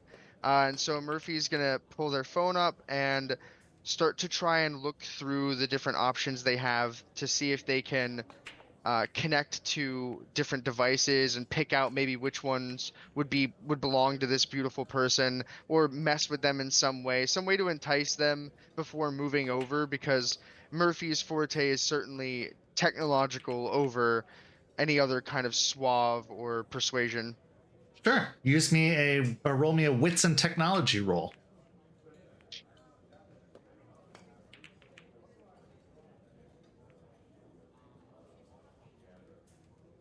Two successes on 6 dice. As you look in your phone and look at the clouds around you and the, iPhone drops that you could potentially do, you see a list of devices: owner's phone, Brad's phone, but you can't find anything that would clue you into this particular individual. There's nothing that seems to be standing out. You see the Wi-Fi for the bar. You see a couple of other Wi-Fi hotspots, one of them from the phone store that's just right next door to this building. But nothing gives you any indication. But as you look at your phone, you check the time and you see you've got about 15 minutes or so to spare before Kyle's supposed to be here and meet with you. So yeah, the window is open. Your opportunity is upon you. Realizing that maybe with everything that's going on, I'm gonna have a harder time figuring out in this instantaneous moment a quick move that makes the most use of that time on my phone. I'm gonna walk over to the bar and trying now, because only now after the laughing does Murphy really see this person and really observe them as someone out of the crowd to pick. Would Murphy see the drink or any drink that Aspen might have taken from the bar, or if they have gotten one yet? I'd say you can see that she has a drink, but she could always use another. It is a bar after all, and she does not look like the type to frequent a bar like this. So while she has, what would you have gotten to drink, Aspen? She would have gotten a vodka and Red Bull because it seems like the cool thing to do because she's so out of the game, she doesn't know what the cool thing is. Okay, yeah, so a vodka and Red Bull, easily enough to identify, is her drink of choice. Murphy's gonna try and see if they can leverage their insight, since Murphy does have some, and wants to see if they can pick out, is that really the drink that this beautiful, charismatic person would drink, or is that just something easy they would order? And maybe they could be impressed by a better drink order. So a vodka Red Bull is not the kind of drink someone enjoys. It's the kind of drink someone takes to expedite their inhibitions. And so I would say by the fact that it's primarily untouched, it looks like it's there, but if she's taken a sip, it's hard to tell. You don't see any signs that she has. It looks like there would probably be another choice that would work or be more suitable. Maybe a good cider or, a Bud Light or something like that. This particular drink doesn't seem like it suits the situation for her. Then Murphy's gonna go to the bar and order but not collect that drink, a cider or something that feels like it fits this person more.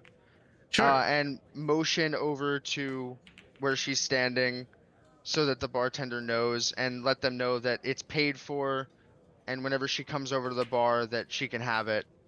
And then to ask the bartender just to let them know who sent it their way, before walking over to the table. And on their way through, Murphy's going to try to unintentionally sort of trip a little bit and knock over the vodka and Red Bull. Okay, give me a dexterity and subterfuge to make your intention not as obvious. Give me a wits and awareness, Aspen, to counter. Oh, goodness. I might willpower on this. Sure. I got Seems a really 3. important. Okay. I have a 3 as well, a 10, a 9, and a 7 on 6 dice. Okay. So yeah, on your way back, you fake stumble.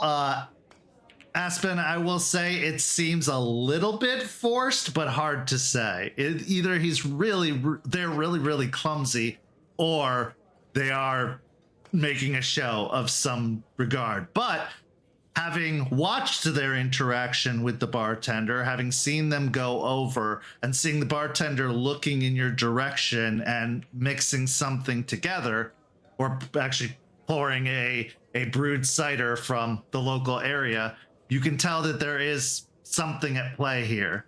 And needless to say, shortly after, the bartender approaches and says, "The young person over there bought you a drink," and they pass you the cider. Now your drink having spilled and fallen off the table, they've also brought over a rag and start cleaning it up. She'll turn to the waiter or waitress and say thank you. Look over to where Murphy is, and she's gonna start walking the direction because this has given her a perfect reason to go approach. Okay. So as you approach, Murphy's leaned up on a high chair table, and waiting, just a spot for 2. Yeah, so as you approach the high top table, it's yours. Oh, okay. First of all, are you okay? I saw you trip earlier. You're doing okay? Yeah, I'm clumsy. Me too. But I was told this drink was from you. Is that true? Yeah, I thought it might suit you better. No offense. No, it's fine. I'm not much of a drinker. And she looks around, and I know I don't fit the part here very well. I think you fit in just fine. Well, good. At least, that makes somebody here. Did you come here alone? Yeah, but I have some friends that'll show up soon.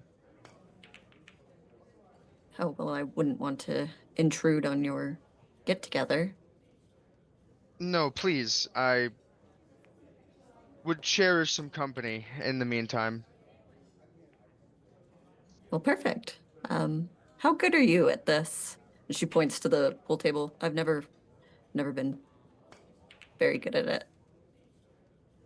Well, I guess it depends on who you ask. I think I'm probably better than anybody at those 3 tables, but I would lose every game against that guy, and I'll point at one of the other tables.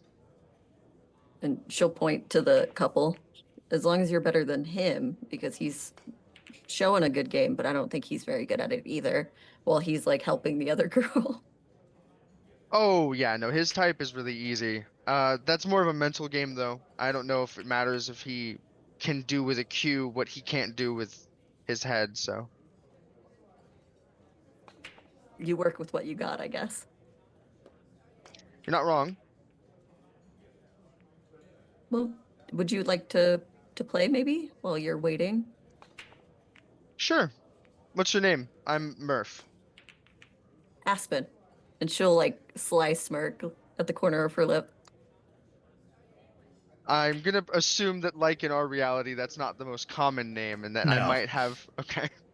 Yeah, that actually is enough of a triggering point to take you back to your research about Pelfrey and Weiss and Aspen Weiss, attorney at law, and almost instantly the picture pops in your head of the smiling Aspen Weiss looking all professional, which she does not look so much here.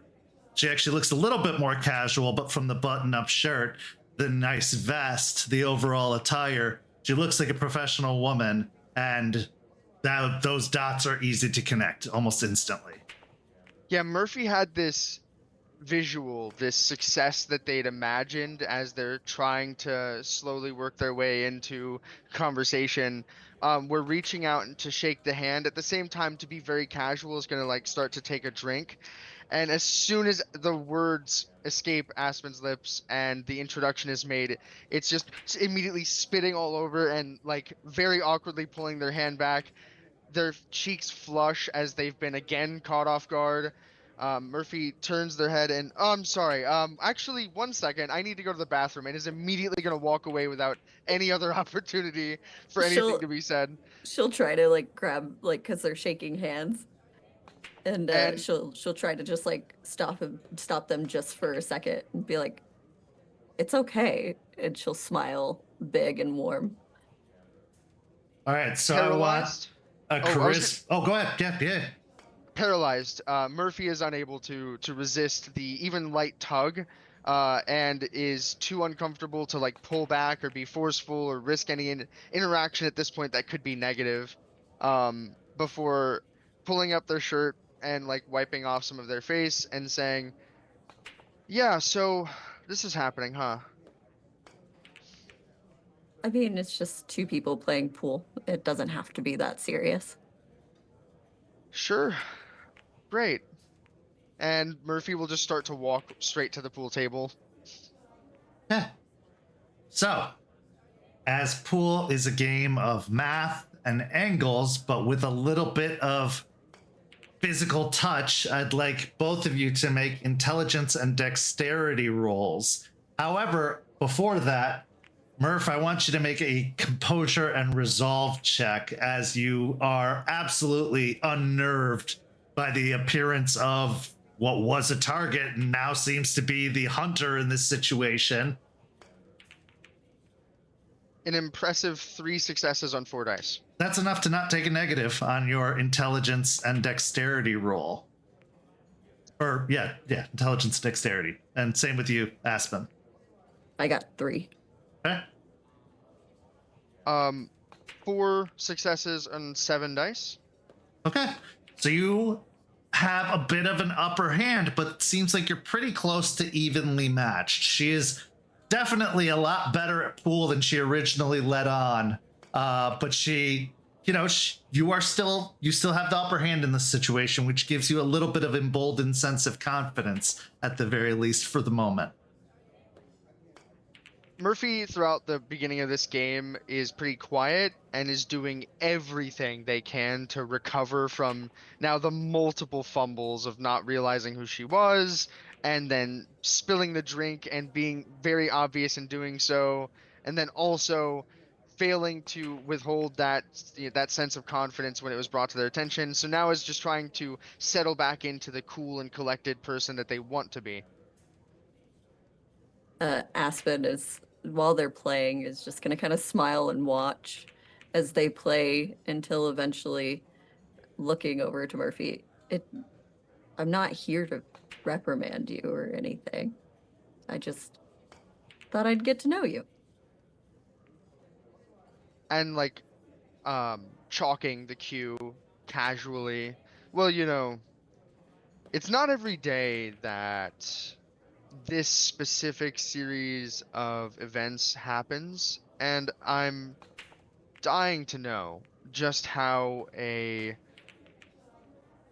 decently successful but certainly not corporate empowered lawyer ends up with such a good cybersecurity that you can pick me out of a crowd in a dive bar miles away from anywhere you are on an average afternoon. How'd you get here? I guess you underestimate my intelligence. Is that what you're saying, Murph?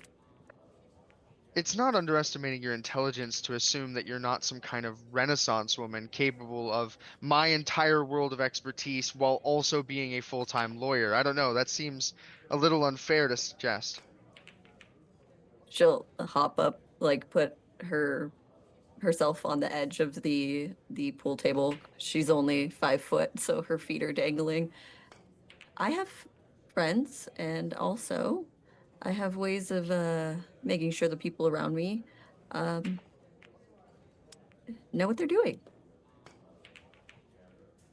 Murphy unintentionally, still drawn into the attractive guise that was thrown on initially, gives a full up and down to this jumping up onto the table to reach the table and to do the cue, and then looks back and nods. Yeah, listen, you're spectacular and you're very, very charming, and you've caught me with my pants down. So if you're not here to reprimand me, and that's fine, what would you like? Because getting to know me seems like it's a little out of your way. If this is like a interview, I accept. When can I start? Well, maybe it is an interview. I think from what I know about you, you're pretty skilled in what you do. So I just wanted to come learn more about you if I could. Now, before we continue, Aspen, are you wearing your engagement ring? Yes. Okay, so Murphy, I need you to do a wits and investigation as you did the once up and down. Yeah. All right, there we go. 2 successes on 4. You probably overlooked it. It is a very small detail, and she is very, very beautiful. So, yeah, it's not an important detail at the moment. Nope, that's just a ring on one of the fingers and doesn't mean anything. Part of the whole ensemble. Of course. So tell me, Murph, have you always been in Florida, or is this new to you? Raised, not born. My family's from England. Oh, interesting. Did you spend a lot of time there before you moved here, or? Not much, no. That's why I said raised. I've lived in Florida for all the important parts of my life. it's a nice place to be. A bit crazy, but still nice. I'd call it home now, definitely. Where are you from? Originally, I'm from Idaho. Idaho. And Murphy will chuckle a little bit at the thought of potatoes, and then suggest, so Idaho, and now you're here, but you run, or at least you're really involved in, a pretty decently sized law firm. What interest do you have in someone like myself? I mean, skilled, sure, but I'm a lot better at.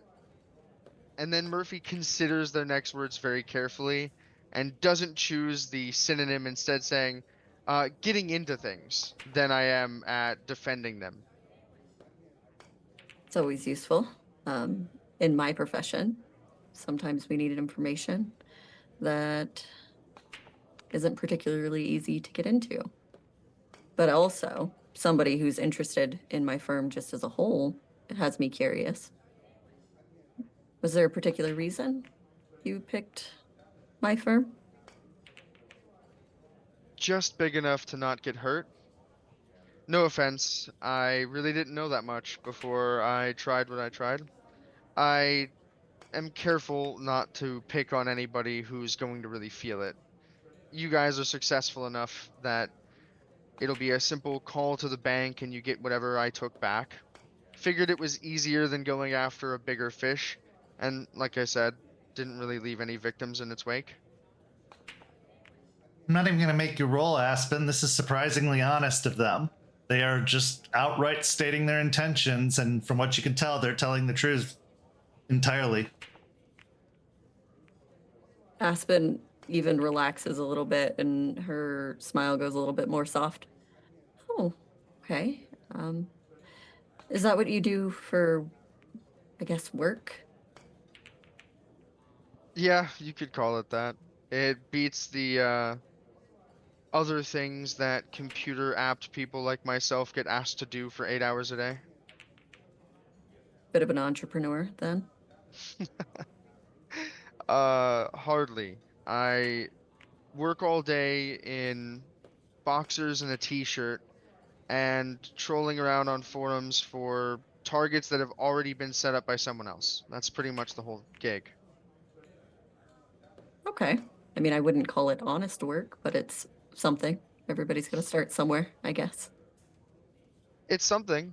It pays rent and gives me time to go to the occasional rally.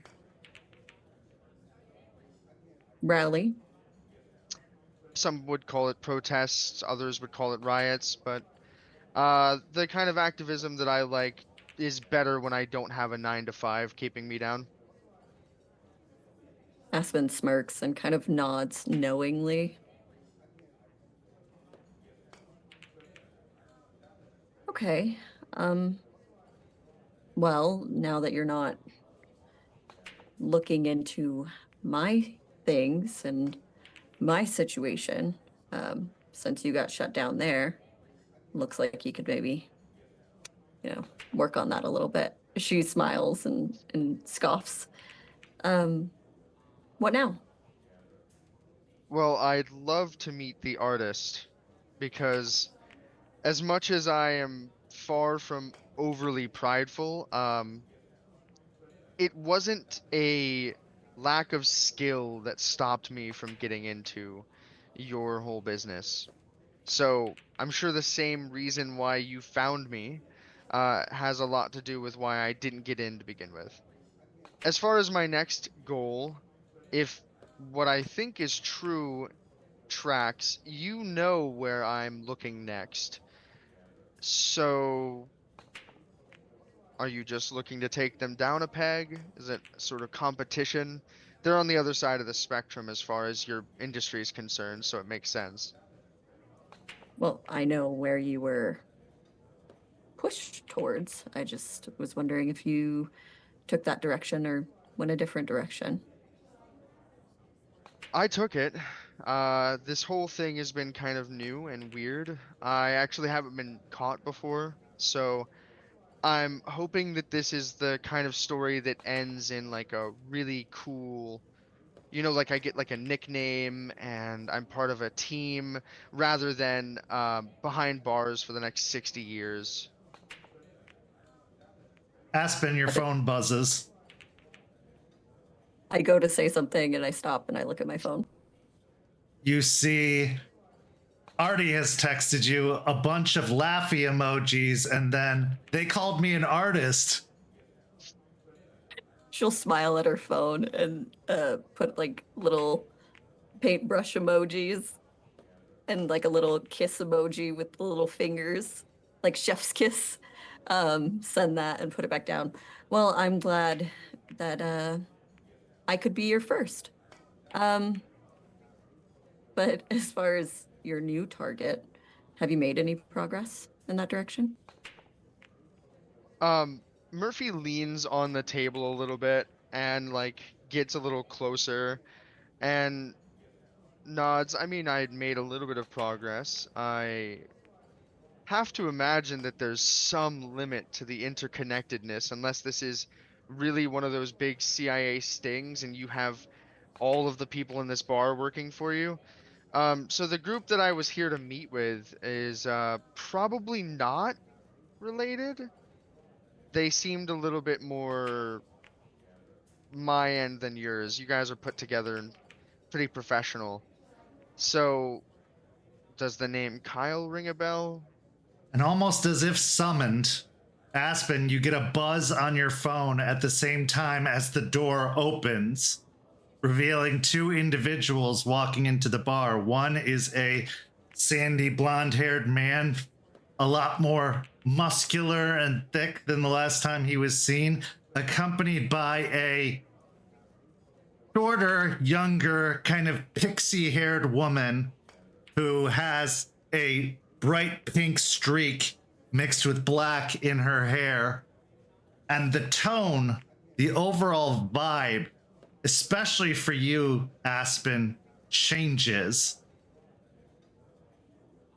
as a tension enters the room, a very predatory tension.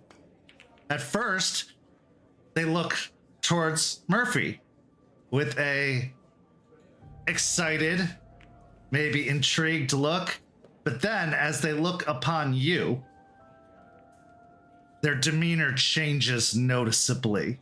That smile seems a little bit more forced and a little bit more intent look in their eyes as they cross over.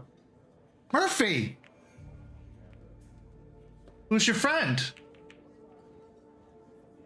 That tension, Murphy is completely oblivious to, leaned in so that it's all behind them and absorbed by the bubble that Aspen has been giving off. And so the surprise that strikes Murphy as their name is called and they shoot up and look over. Oh, hey, yeah, I guess it's been 15 minutes, and offers a hand.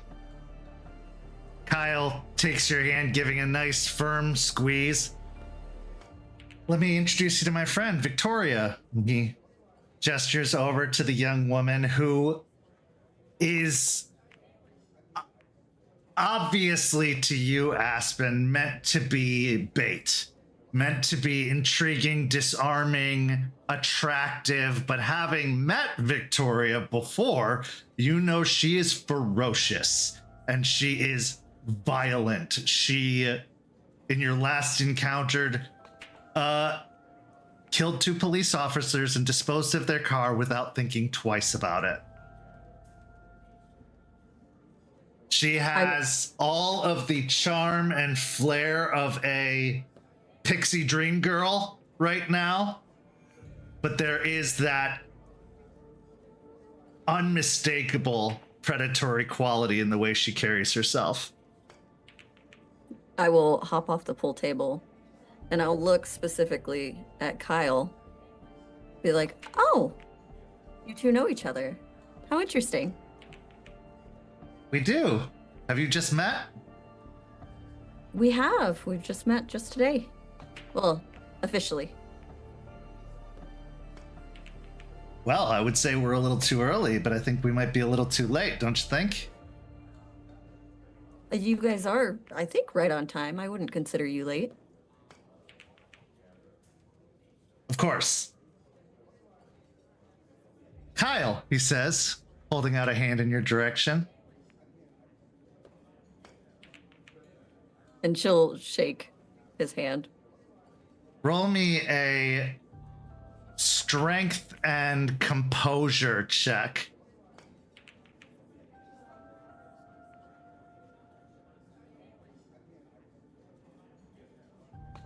Another 3. Okay. So as he grips down upon your hand with the vice-like grip, it's not enough to be painful or do any kind of damage, and you are able to maintain the facade of somebody who's completely unperturbed by this whole thing, even though he is squeezing and sending a very strong territorial message in his handshake. Well, this is it's very interesting. Murphy, I don't really have somebody here with me. Do you mind if I hang, as long as it's okay with your friends, could I hang out with you guys for a little bit? Murphy, during this whole interaction, has been looking back and forth at the two of them and watching them speak. Does Murphy get the sense that there's more going on? Have they shielded that well enough? Roll me a wits and insight.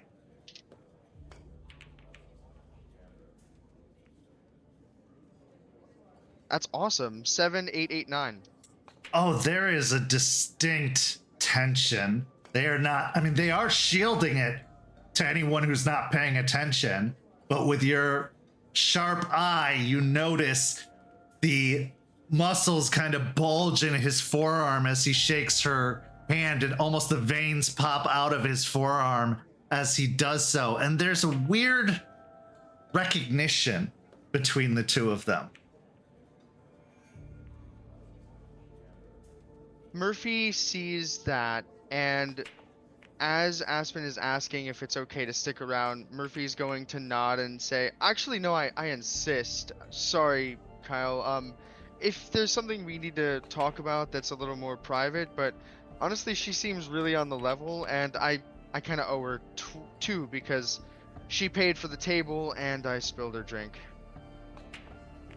No problem at all. A friend of yours is a friend of mine. Definitely. So Murphy, as you go to order more drinks to try and maybe smooth over, or at least get a moment's distance from this situation, Kyle leans in really close to you, Aspen. Didn't think you guys would still be in town. Well, you'd think that somebody with any sort of decorum would, present themselves, but I know how you all work. You present yourself to those you respect. Fair enough. I was wondering when I'd actually see you, known that you've been here for a little bit. Just getting reacquainted with the area. I know we don't want to get barbaric enough to, start marking our territory, but I found him first.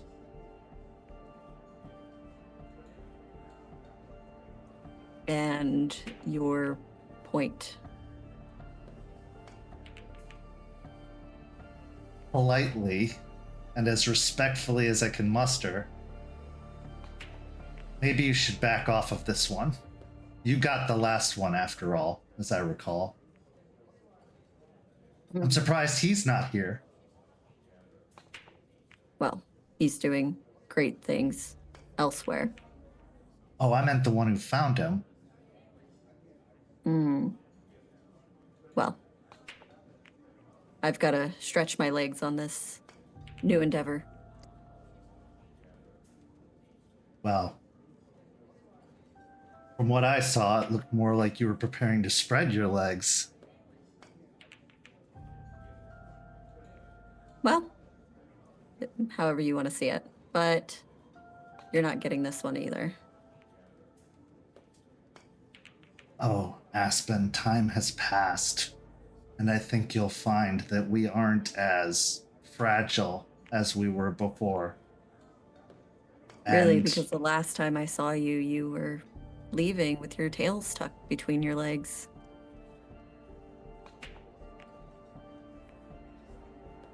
we all don't have as good of a relationship with Storm as you apparently did. Oh, wait. It wasn't that good, was it?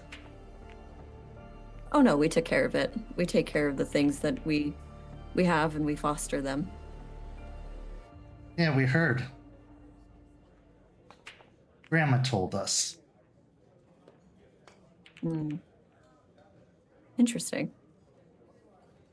And handling is a way to put it, but there's no tails tucked anywhere anymore. And if you don't want to make things harder for yourself around here, I think you'll let this one go. And I think if you want to continue to be here without problems, you maybe make it an early night. Give me a manipulation and intimidation check.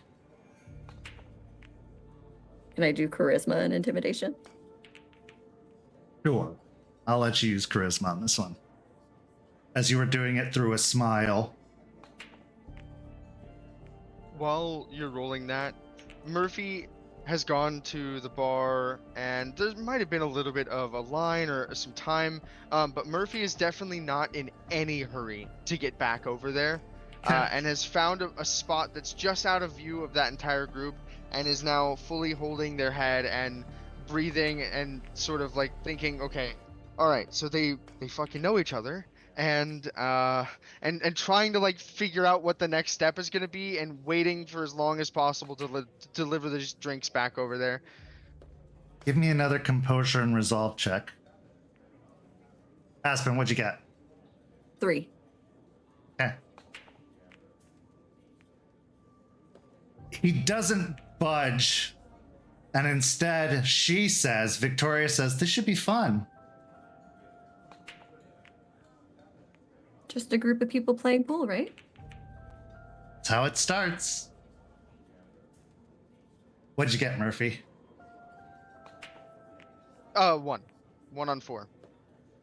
As your heart starts to beat in your chest, that pounding sensation moves to your ears, almost like the beating of drums. Your vision starts to grow blurry as you feel yourself slightly hyperventilating. But then, as the bartender says, what can I get you? Another one? That kind of snaps you out of it for the moment, redirecting your focus back to the bartender. Murphy's gonna order, in addition to the drinks for the group, and maybe some beers, easy stuff. Murphy's gonna order like 3 shots and down all 3 of them before walking back. All right, give me a stamina and composure roll.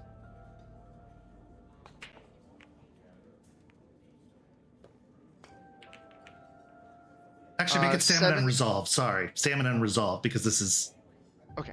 a Same quick. pool. Yeah. Oh, keep the 7, 8. Yeah, 7, 8, 10. Got Okay. really good roll on that.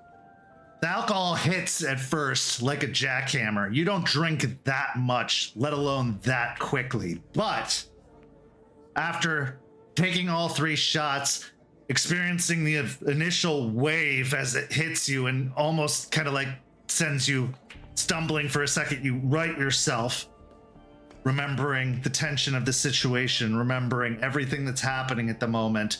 You feel yourself kind of like sober up almost as quickly as the alcohol hits you. Okay, you got this. And you take the drinks that are presented and turn, ready to return to the table. Yeah, proud and confident, especially that they managed to ride that wave exactly as they were hoping to, because they needed to bring themselves down to a level that they could manage. But they walk back to bring the drinks over to the table. Okay, as you bring the drinks over, Victoria says, "Oh, how sweet. Thank you." And she reaches over and takes one of the beers. Kyle, not breaking eye contact with Aspen, says, "Yeah, thanks." And reaches over and grabs another one before turning to you. "Well, should we play a game? Teams?" Sure, why not? What do you suggest, teams-wise? "I think Murphy and Victoria would make an excellent team, and Aspen and I would make a great team as well." I don't know. I think I'd like to be on Murphy's team if that's okay. And smile over to Murphy. I'll Well, tell you how- what, guys. If everyone's gonna fight over me, I'll take the first person to score 2 balls in 1 round. "Sounds good to me," Victoria says as she takes the chalk and starts twirling it around the edge of the cube. You first. And as she goes to do whatever she's about to do, as she lines up her shot, I'm immediately gonna lean over, not quiet, just as normal as I possibly can, still smile on my face. Murphy, you appreciate honesty, I think, right? I think honesty is a great foundation to any relationship, business or pleasure. Okay, well, I'm gonna be honest with you, and these 2 people here don't have your best interest at all. And they have their own agenda for you, and I do as well, but I promise you it's purely just to keep you safe. So I'd really appreciate it if we could go somewhere else and maybe talk, just the 2 of us. I don't know, I feel like we could at least finish the drinks and finish the game, and if we're being completely fair, maybe they've had a change of heart. And Murphy's talking loud enough to be heard by them as well, and says, "Kyle, you certainly looked out for me on the street when we met, and I feel like it'd be rude at this point not to give you a chance to explain yourself, since there's a lot more happening here than I seem to know about." It's funny that Aspen talks about best interests. Who sent you there? To a place that we both know is extremely dangerous and you shouldn't have been in the first place. Well, let's back up just a smidge there, Kyle. I did promise to be a good student and wax on, wax off, but I really think that the confidence thing is really what we're talking about here. I do think Aspen and her friends probably, I'm assuming, actually, you know what? That's rude of me. Aspen, the hacker extraordinaire, lawyer, and pool player by night, did send me to go into that dangerous den of ne'er-do-wells, but I think she believed, rightly, that I could handle myself. The only thing you've really shown me is that you don't have that same belief. Because it is a city block downtown, and I really am still stretching to believe everything you're telling me. I think you're yet to meet your full potential, Murphy, and I want to make sure that you're prepared for that situation, not thrown to the wolves unnecessarily. I know what you're capable of, and I think that you would have made it a pretty good distance in that facility. But I think, and I'm sure Aspen will agree with me on this, the people who work there, they just eat you up. At that, Murphy's gonna look to Aspen, take a sip of beer, and say, "Well, the ball's in your," and look down at the table, "pocket." I don't break eye contact with Murphy the whole time Kyle is talking. Murphy, I'm not looking to make a show of anything. Just trying to look out for you. I believe you, I really do, but I mean, Kyle brings up a great point. If he's right and that place is pretty dangerous and those people were gonna eat me up, why'd you send me there?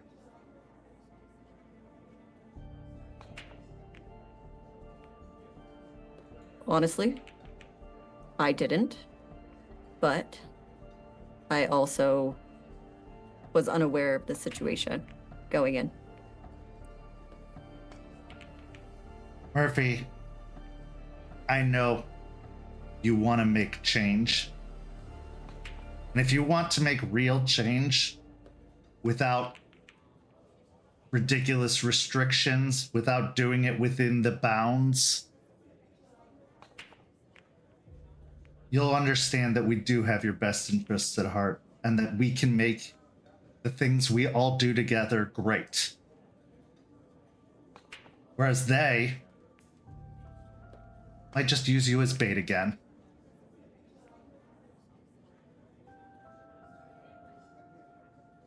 Murphy's gonna nod. Listen, Kyle, I agreed to meet you here. And you sort of struck first. I'm gonna try my best to be respectful, and I'm not saying that I'm picking one side or the other, but just that there's obviously a choice that has to be made here, and I very intentionally just got myself too drunk to make that choice tonight. So I think that what I'd like is maybe we can talk about this over the next week or so, and you can give me like your PowerPoint presentations and tell me what your guild's all about and like your mission statements, and then I can you know, see what the sign-on package is like and make my choice, because all I know right now is you two seem to hate each other's guts. You grabbed her hand like you wanted to break it, and she knows way more than she's letting on and ambushed me here knowing you were going to show up. So there's obviously some tension. You know what? You're absolutely right. You should have time to think about your choices, and you're fine, aren't you, Aspen? Nothing hurt? Oh no, I'm totally fine. Yeah, I think you'll find she's stronger than she looks. But you have my number. You know our intentions. I believe you are capable of greatness. And I think you can do it in using every tool in your arsenal. Whereas they'll be a little bit more picky. But we're not here to start a fight. In fact, we weren't even expecting to see her. So he reaches over and pulls out his cell phone and sends you a text message. Anytime you want to talk or hear our presentation, you go to that address and we'll be happy to show you in full our presentation. It's a deal. And Kyle, before you go, I'm sorry. I didn't know any of this was going to happen. Just trying to figure it out. Hey, never fault the prey. Fault the predator. And he looks towards Aspen with a smile. They always love to take what's not belonging to them. Let us know when you want to meet. And he turns and starts to walk towards the door. Victoria lingers a moment longer before giving a bright smile to you, Murphy, and then shooting a poisonous glance towards you, Aspen, before she turns and starts to make her way after him.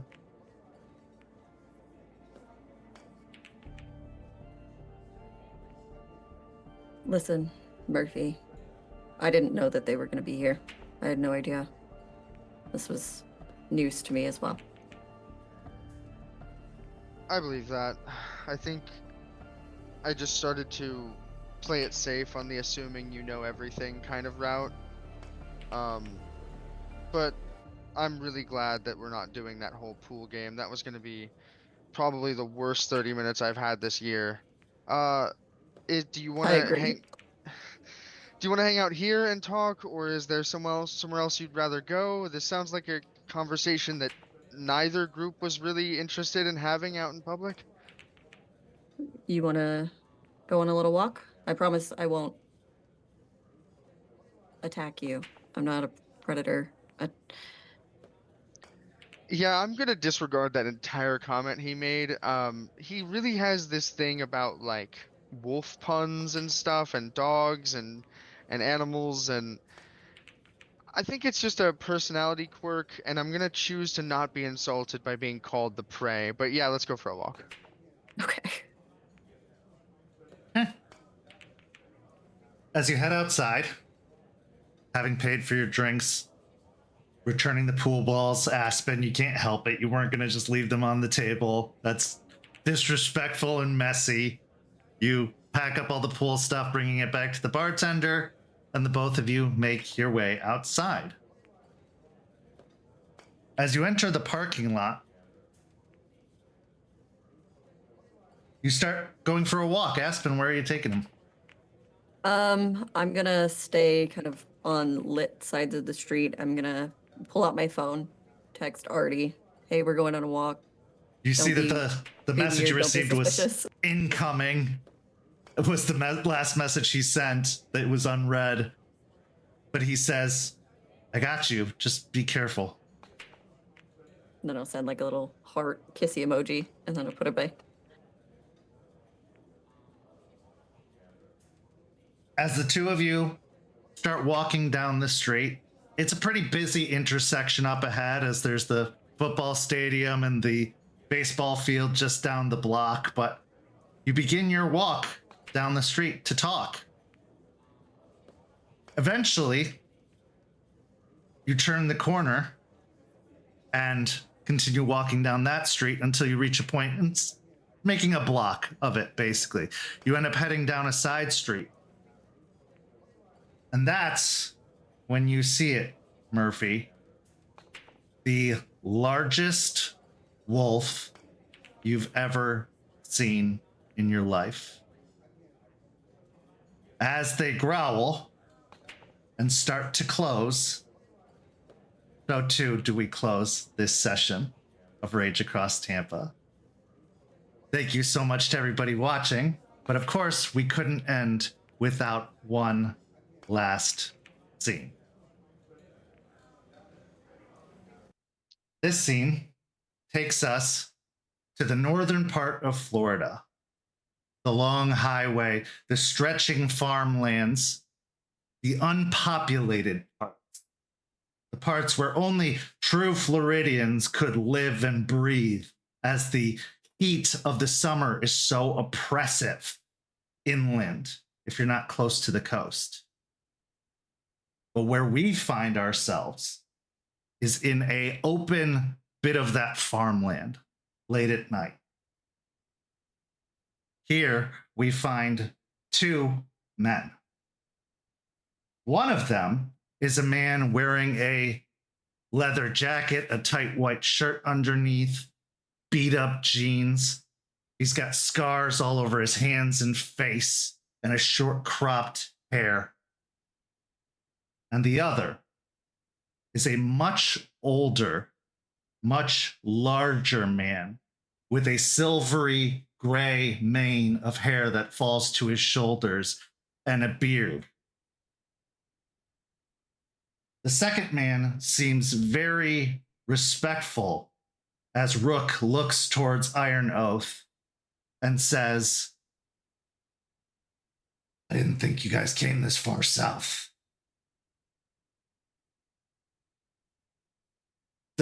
I'm here for very pressing reasons. Someone has strayed very far from where they belong and needs to be returned home. I couldn't agree more.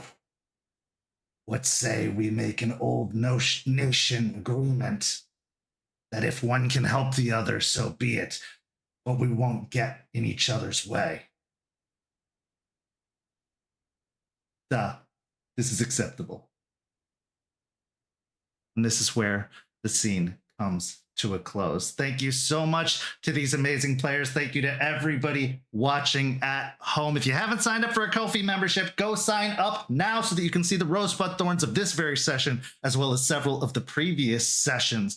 We've got an episode of Hellhounds coming this Friday on YouTube, and then we'll be back with another episode of Rage Across Tampa next week. For these amazing players, I'm Kent. Thank you so much for watching, and we'll see you next time.